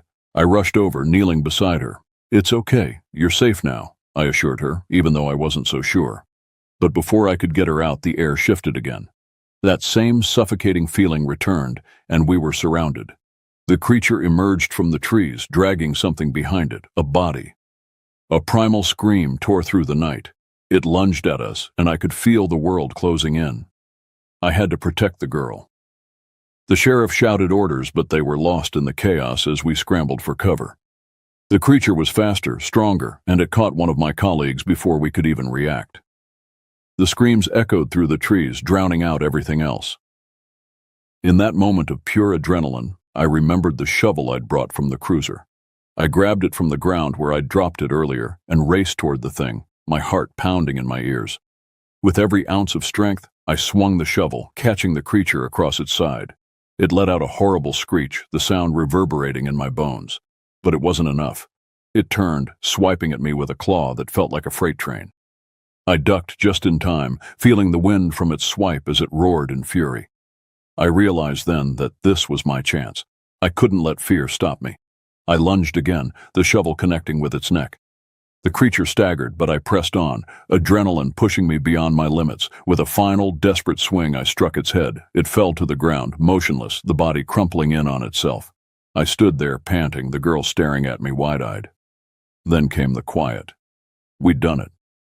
I looked around, catching the terrified expressions of my colleagues as they realized what had just happened. The proof of what had haunted our town lay before us. The aftermath was swift. The sheriff ordered a full investigation, though we knew there would be whispers about what we found. There would always be skeptics, always be those who doubted. But I didn't care. I had seen it with my own eyes, and the evidence was there for anyone willing to look. We retrieved the bodies of the victims, laying them to rest while the town struggled to come to terms with the horror lurking in the woods. Months passed, and as the seasons changed, so did the stories. New legends sprung up, but the truth remained hidden beneath the surface, a shadow just out of reach. I still patrol the streets of Wainwright, still answer calls, but a part of me will never forget what happened that night. I keep a close watch on the woods, knowing that sometimes the most terrifying things don't just stay in the dark, and sometimes they linger long after they've been confronted. The cave confrontation with the creature was the turning point. As it advanced on us, I realized we couldn't escape. We had to fight. With Madeline and Marcus backing me, we stood our ground, weapons raised. The creature paused, studying us with those intelligent eyes. It wasn't used to prey that didn't run, that faced it directly. For a moment I thought I saw uncertainty in its gaze. That's when I made my move. I lunged forward, driving my shovel into its chest with all my strength. The creature howled, a sound that shook dust from the cavern ceiling. It swiped at me, catching my shoulder, sending pain lancing through my arm. Marcus fired his weapon, the shots deafening in the confined space. The creature staggered backward, dark fluid seeping from multiple wounds, but it didn't fall. Madeline grabbed one of the flares from her pack, lit it, and hurled it at the beast. The searing light seemed to cause it more pain than the bullets, making it shriek and cover its eyes. "The light!" I shouted. "It hates the light!" We each lit flares, surrounding the creature with burning red light. It cowered, backing toward the wall, making that strange wheezing sound I'd heard before, almost like laughter but pained now, desperate. With the creature cornered, I approached cautiously, shovel raised for another strike.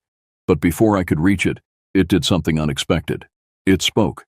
The sound was garbled, distorted, like someone who hadn't used their voice in centuries trying to form words with a mouth not made for human speech. But the meaning was clear enough. You cannot end me. I froze, the shovel half raised. What are you? It made that laughing sound again. Older than your kind. I was here first. Why? Why kill so many? I demanded, anger overriding my fear. To live, to feed. Your fear sustains. The revelation hit me like a physical blow. It fed on fear as much as flesh. The hunting, the killing, it was all to create terror, to feast on the emotions of its victims and the town. It ends now, I said firmly. No more hunting, no more killing. The creature tilted its head, a gesture almost human in its curiosity. You cannot kill what does not truly live. And then it moved, faster than anything that size should be able to move. It lunged not at us, but at the wall behind it, smashing through what appeared to be solid rock but was actually a thin barrier concealing another passage. Before we could react, it had vanished into the darkness beyond. We pursued cautiously, following the new tunnel as it sloped steeply downward, deeper into the earth. The air grew colder, the stench stronger. The passage opened into a vast cavern, larger than the first, its ceiling lost in darkness above. In the center stood a pool of black viscous liquid, bubbling slightly, though there was no apparent heat source. The creature had reached it, was dragging itself into the pool, its wounds seemingly forgotten. Stop, I shouted, rushing forward. But I was too late. The creature submerged itself in the black liquid, disappearing from view. The surface of the pool bubbled more violently, then stilled. Silence fell over the cavern, broken only by our ragged breathing. Is it gone? Madeline whispered, moving to stand beside me. I don't know, I admitted, staring at the now calm surface of the pool. What is this place? Marcus knelt at the edge, careful not to touch the liquid. Look at the rocks around it. They're carved. More symbols, but different from the ones at the entrance. He was right. The stones encircling the pool were etched with complex patterns, a script more refined than the crude pictographs in the outer cave. This was something older, more deliberate. We need to destroy it, I decided suddenly. This pool, whatever it is, it's the source, the creature's home, maybe even its origin. How do we destroy something like this? Madeline asked, gesturing at the pool. I thought of the flares, how the creature had reacted to the light. Fire, I said. We burn it. We gathered everything flammable we could find, our spare clothes, maps, the wooden handles of our tools.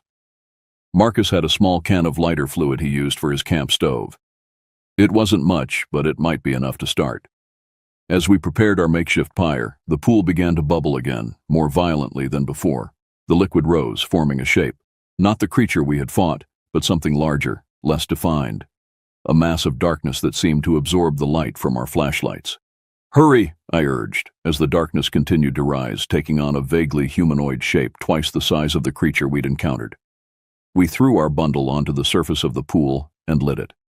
For a moment, nothing happened. Then the flames caught, spreading across the surface of the liquid with surprising speed. The darkness shrieked, a sound that drove needles of pain into my skull. The cavern shook, rocks falling from the ceiling, splashing into the burning pool. Run! I shouted, grabbing Madeline and Marcus by the arms. The whole place is coming down. We fled back up the tunnel, the sounds of destruction echoing behind us. We barely made it out of the cave before the entrance collapsed, sending a cloud of dust billowing across the clearing. We stood there, coughing and stunned, watching as the ground over the cavern subsided, trees tilting at odd angles as the earth settled. Is it over? Madeline asked, her voice small in the aftermath.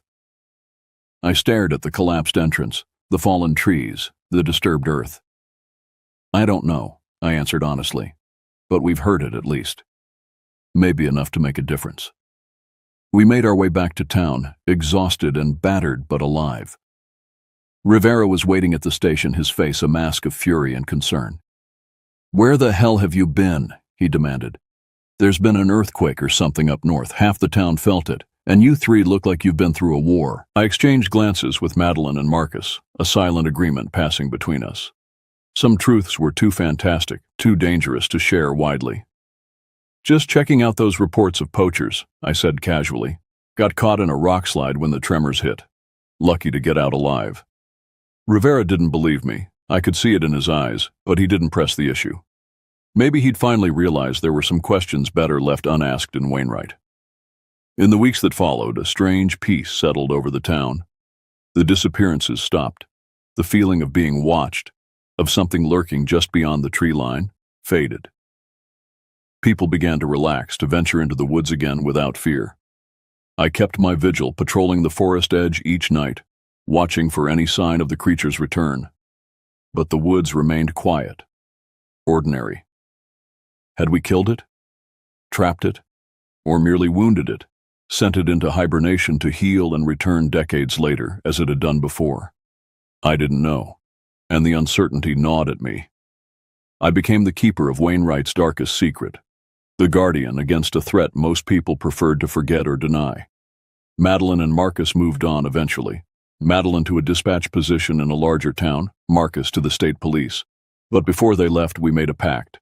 If it ever returned, if the signs appeared again, we would reunite, finish what we'd started. I stayed, unable to leave, unwilling to abandon my post. On quiet nights, I would drive up to the logging road, park near the collapsed cave entrance, and listen. Not just with my ears, but with that other sense the creature had awakened in me, the ability to feel when something unnatural was near. Most nights, there was nothing. Just the usual sounds of the forest, the wind in the trees, animals going about their business. But sometimes, when the moon was dark and the stars seemed distant, I thought I could hear something. A faint, wheezing breath, like laughter. A reminder that some things can never truly be destroyed, only contained, temporarily beaten back by the light. On those nights, I would return to town, check the locks on my doors and windows, and prepare. For I knew that, although we had won a battle, the war was far from over. The creature, or others like it, would return someday, drawn by our fear, our vulnerability. And when it did, I would be waiting. That's the story of what happened in Wainwright. Not the official version, not the sanitized tale the county puts in its records. The truth, as I lived it, as I continue to live it every day. So if you're ever passing through our little town, pay attention to the locals' warnings. Stay out of the woods after dark. Don't go looking for the old logging road or the collapsed cave. Some secrets are best left buried, some stories best left untold. But if you hear something in the night, a sound like laughter that isn't quite human, don't run. It only makes the hunt more exciting for it. Stand your ground, face it directly. It's the fear it wants most of all, and remember this, not all monsters hide under the bed or in the closet. Some walk among us, wearing masks of normalcy, and some wait in the darkness of the woods, patient and hungry, for those foolish enough to venture where they don't belong. The first morning in my cabin, I watched dawn break over the vast Alaskan wilderness through a window rimmed with frost. Steam rose from my coffee as I contemplated how I'd ended up here, alone, in one of the most remote outposts in Denali National Park. The locals called this area Adoette's Hollow, after an ancient tribal legend. Now it was my responsibility, all 600 square miles of unforgiving terrain. My name is Koyuk Ashevak. I carried my grandmother's Inupiaq name, though I'd grown up far from these ancestral lands. Taking this ranger position felt like returning to something I'd lost, a connection severed generations ago when my family migrated south. The National Park Service had been desperate to fill this particular post. 3 rangers had quit in the past 18 months. The pay was good, the solitude appealing, and something in the job listing's warning about challenging conditions had drawn me like a moth to flame.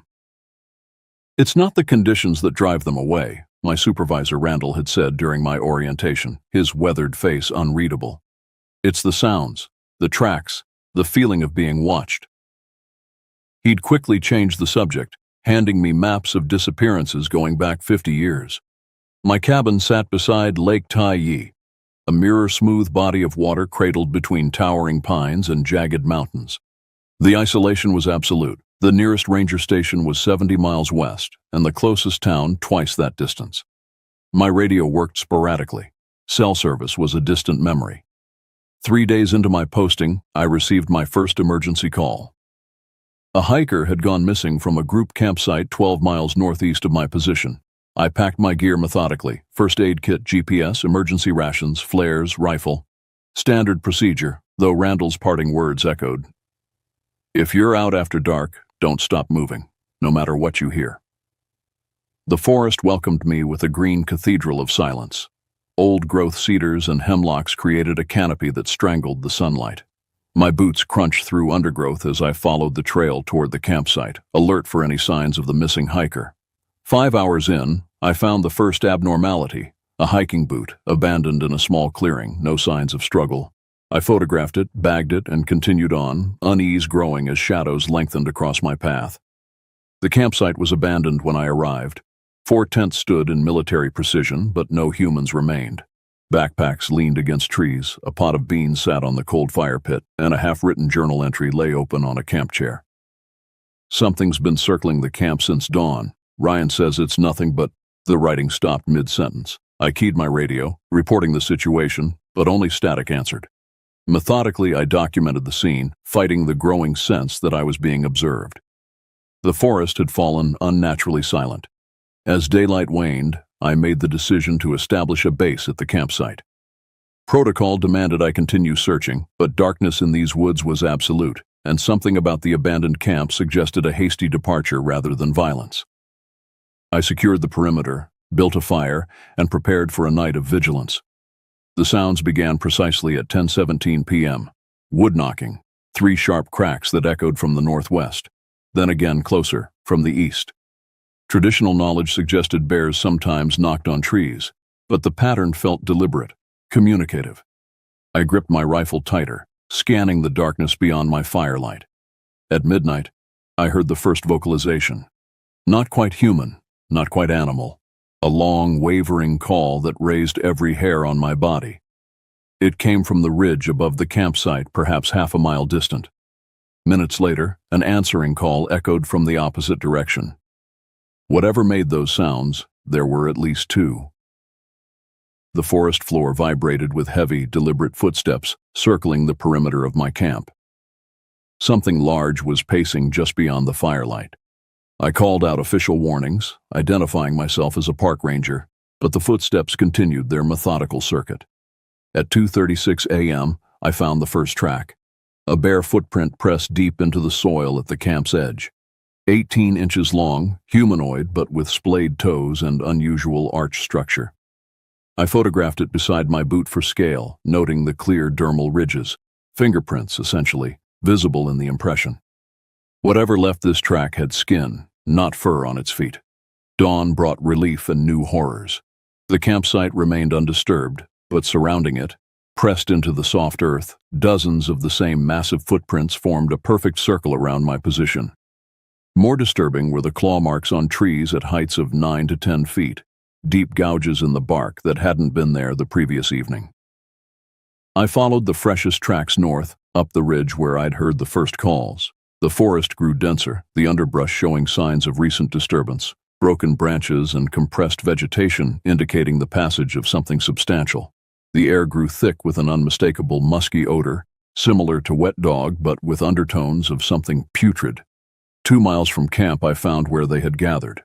A small clearing had been trampled flat, the ground covered in those same massive footprints.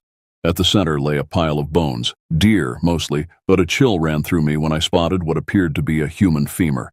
As I knelt to examine the remains, a thunderous roar shattered the morning stillness. The sound was unlike anything I'd ever heard. Primal, territorial, furious. It came from barely 100 yards through the trees. And then I saw it. Partially obscured by foliage but unmistakably there. A massive silhouette, at least 8 feet tall, covered in dark hair. It stood upright on 2 legs, swaying slightly as it watched me. Though its face remained in shadow, I felt its gaze boring into me with terrifying intelligence. I raised my hands slowly, non-threateningly, and began backing away. The creature matched my movements, stepping sideways through the trees, keeping pace.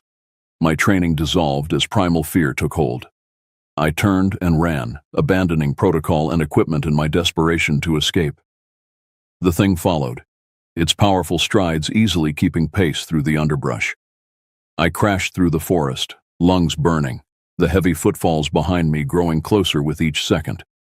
Just as I felt hot breath on my neck, the pursuit stopped abruptly. I risked a glance back and saw why. I'd crossed an invisible boundary. The creature stood at the forest's edge, massive chest heaving, watching me with unmistakable calculation. It raised one enormous hand, almost like a farewell, then melted back into the shadows. That night, barricaded in my cabin with every light blazing, I filed my report. The official language was clinical, detached, multiple missing persons, unknown animal signs, investigation ongoing. What I couldn't include was the look in that creature's eyes, the recognition, the intelligence, the ancient hatred I saw there. As darkness claimed the wilderness outside my windows, the wood knocking began again. Closer now. They had followed me home. Weeks passed at Lake Taiyi. The official search for the missing hikers yielded nothing beyond what I'd already discovered. My detailed reports of tracks and vocalizations were filed away with minimal comment. When I pressed about similar incidents, Randall's response was telling, "We don't discuss the hollow incidents outside secure channels." I threw myself into researching previous disappearances in the region. Patterns emerged. They occurred in cycles, approximately every 7 years, always during the summer months. Local tribal elders refused to discuss the area, calling it simply the forbidden hunting ground. One night, after too many drinks at the supply depot 90 miles south, an older ranger named Jenkins whispered across the table, "They've been here longer than us. This was never our land." The creatures maintained their distance but never truly left. Night after night, wood knocks echoed across the lake. Strange eyes reflected my flashlight beams from the tree line. Massive footprints appeared on the shoreline each morning, sometimes leading right up to my cabin before turning away. I began leaving peace offerings, strings of dried fish and small bundles of tobacco, at the forest edge.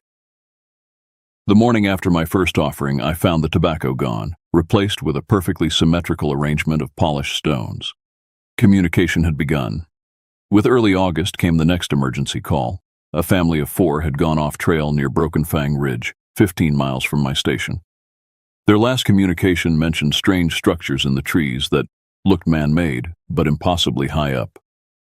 I gathered my equipment, including my personal camera with telephoto lens, determined to document whatever waited in those woods.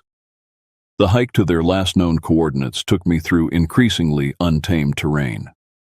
The forest floor was carpeted with a thick layer of moss that muffled my footsteps and seemed to absorb all sound.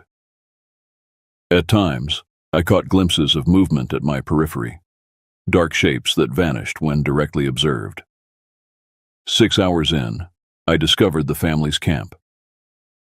Unlike the previous site, this one showed clear signs of panic. A tent torn open from the outside, supplies scattered in a direct line indicating flight. Blood spattered a nearby boulder, not pools but smears, as if someone bleeding had been dragged across it. Most disturbing were the tree structures. 20 feet up, between 3 massive pines, something, had woven branches, bark, and vegetation into an elaborate platform. Similar structures dotted the surrounding forest, connected by what appeared to be primitive bridges of twisted vines. These weren't human constructions. No climber could have created such elaborate aerial pathways without equipment, which was nowhere to be seen. I followed the drag marks into the forest, weapon ready. The trail led uphill toward a rock formation that rose like a broken tooth from the forest floor. At its base, a dark opening gaped, a cave entrance partially concealed by hanging lichen. Every instinct screamed danger, but duty propelled me forward. The cave mouth exhaled cool, damp air that carried that same musky odor, now overwhelming. I activated my flashlight and entered, calling out official identification and offers of help. The tunnel descended steeply, opening into a larger chamber after about 40 feet. My light beam caught reflective surfaces, eyes, dozens of them, lining the walls. I stifled a scream when I realized they were animal eyes, wolves, bears, moose, arranged in deliberate patterns on the rock face. Beneath them, carefully stacked bones formed what appeared to be a throne-like structure. On the far wall, something glistened. I approached cautiously, playing my light across what revealed itself to be a pictographic history painted in a mixture of ochre, charcoal, and what smelled disturbingly like blood.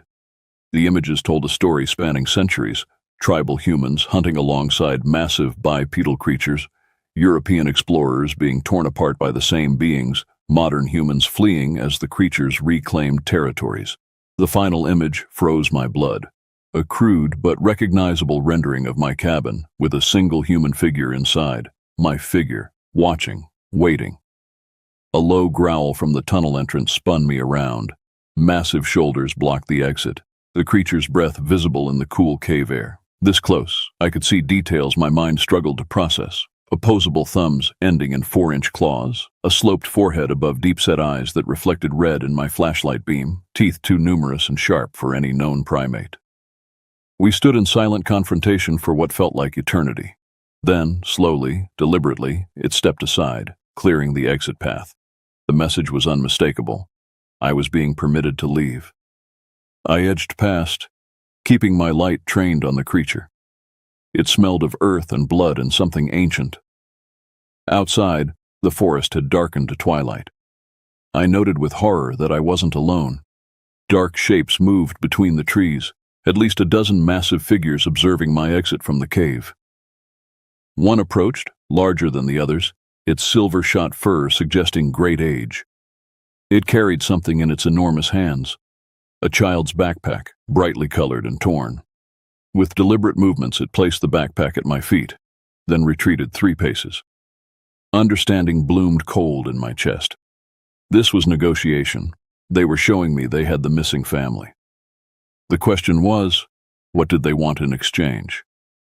I removed my Park Service badge, the symbol of federal authority, and placed it on the ground. The silver-backed creature considered this, then made a sound unlike anything I'd heard, almost a laugh, rumbling and wet. It gestured toward my map case. With trembling hands, I unfolded my topographical map. The creature extended one massive finger and pressed it deliberately on the location of the primary ranger station, 70 miles west. Then, with surprising dexterity, it drew a line around an area of approximately 200 square miles, including my cabin and Lake Tyee, the territory they considered theirs. The boundary I shouldn't cross, the land they wanted officially abandoned. I nodded slowly, understanding. The creature responded by dropping something else beside the backpack, a child's shoe with the foot still inside. The threat couldn't have been clearer. I backed away, maintaining eye contact with the silverback. The creatures parted, creating a path for my departure, but they followed at a distance as I navigated back through darkening forest. Their escort continued precisely to the invisible boundary the silverback had identified, the perimeter of what they considered their exclusive territory. That night, I coded an emergency message to headquarters, requesting immediate extraction for a safety consultation. What I couldn't say on open channels was that I'd glimpsed something humans weren't meant to see, evidence that we'd been sharing these lands with another intelligent species, one that had tolerated our presence until we pushed too far into their remaining territory. As I packed essential supplies, heavy footsteps circled my cabin. Occasionally, something massive scraped against the walls, a reminder of my vulnerability. Through the window, I could see their silhouettes against the moonlit lake, watching, waiting to see what decision I would make. In the distance, I heard screaming, human voices begging for help across the water. The family, I presumed, being used to test whether I would honor the boundary. I closed my eyes, fighting every instinct to help, knowing it was a test I would fail at the cost of more lives. Their screams continued through the night, eventually fading to whimpers, then silence. Dawn broke with the sound of approaching helicopter rotors.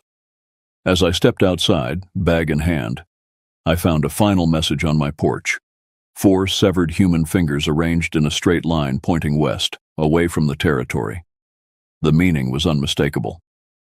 I boarded the helicopter without looking back, but as we rose above the tree line, I saw them, dozens of massive figures emerging from the forest edge to watch our departure. The largest raised a hand, not in farewell, but in warning. That night, in the safety of headquarters, I filed my resignation. 5 months passed, Winter claimed the Alaskan wilderness, and I tried to rebuild my life in Anchorage, taking a desk position with the Forest Service. The nightmares never stopped. Massive shapes moving through trees, cave walls lined with eyes, fingers arranged in silent warning.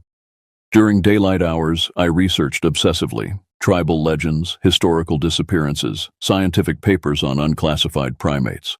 I learned that what I'd encountered had names across multiple cultures: Sasquatch, Wendigo, Tornit.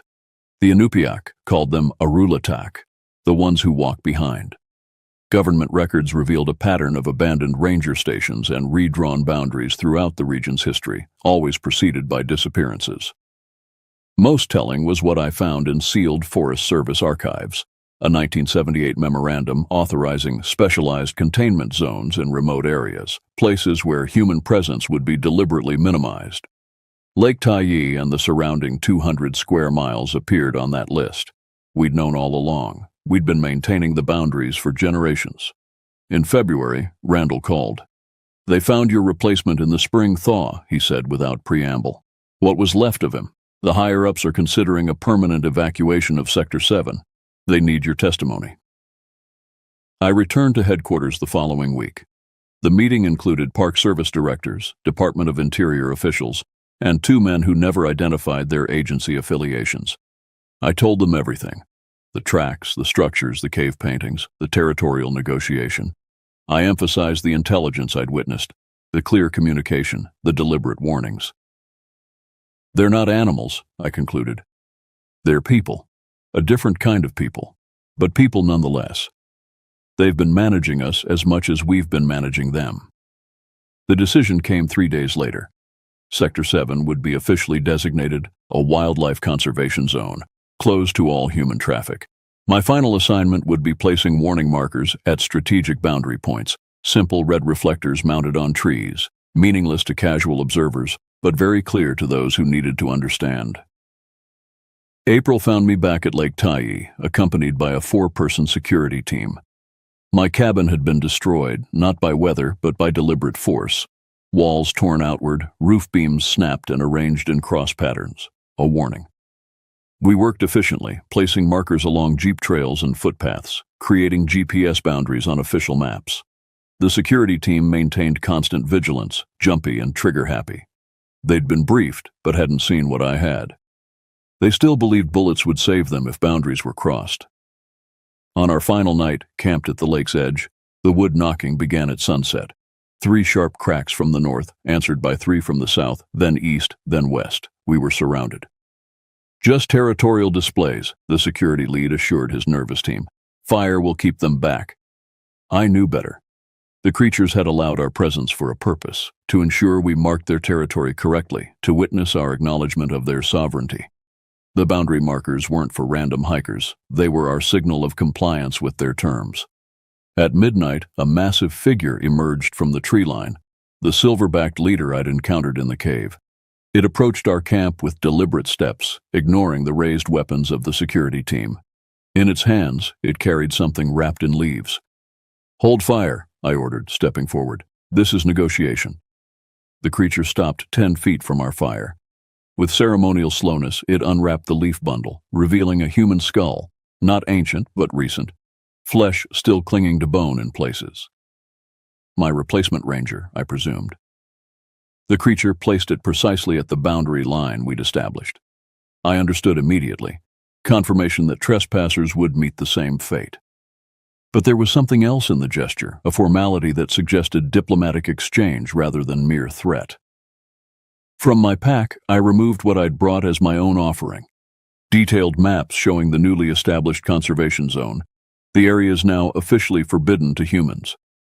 I placed them on the ground between us. The silverback studied the maps with obvious comprehension, massive finger tracing the boundary lines we'd created. After long consideration, it looked directly at me and made a gesture I recognized from the cave. One hand sweeping forward, palm down, then back toward its chest. Their sign for agreement. What happened next shattered the security team's composure. From the darkness behind the silverback, dozens of creatures emerged. Males, females, juveniles of varying sizes. They formed a semicircle behind their leader, watching our camp with unblinking attention. The security team's weapons swiveled frantically, but I raised my hand. Don't fire. This is a formal witnessing. They're acknowledging the treaty. The silverback made a final gesture, pointing directly at me, then touching its own chest, then sweeping its arm to encompass its family group. Recognition, respect, warning. Then, with synchronized movement that suggested frequent group coordination, they melted back into the forest darkness, leaving only the skull as evidence of their visit. We departed at first light, the security team uncharacteristically silent. At the helicopter, I made my decision, watching as they loaded equipment. When the pilot turned to beckon me aboard, I shook my head. I'm staying, I announced. Someone needs to monitor the boundary, someone they recognize. Arguments ensued, threats of disciplinary action, concerns for my safety. I stood firm. I speak their language now. I'm the only one who can ensure both sides honor the agreement. In truth, I had glimpsed something in that cave that haunted me more than any threat. The pictographs showing humans and creatures hunting together, cooperating in ancient times. Before fear divided us, before boundaries became necessary, those images suggested possibility, that coexistence had happened once and might again with proper understanding. The helicopter departed, leaving me alone at the boundary line. That night, wood knocks echoed across the lake, 3 sharp cracks that I now recognized as questions.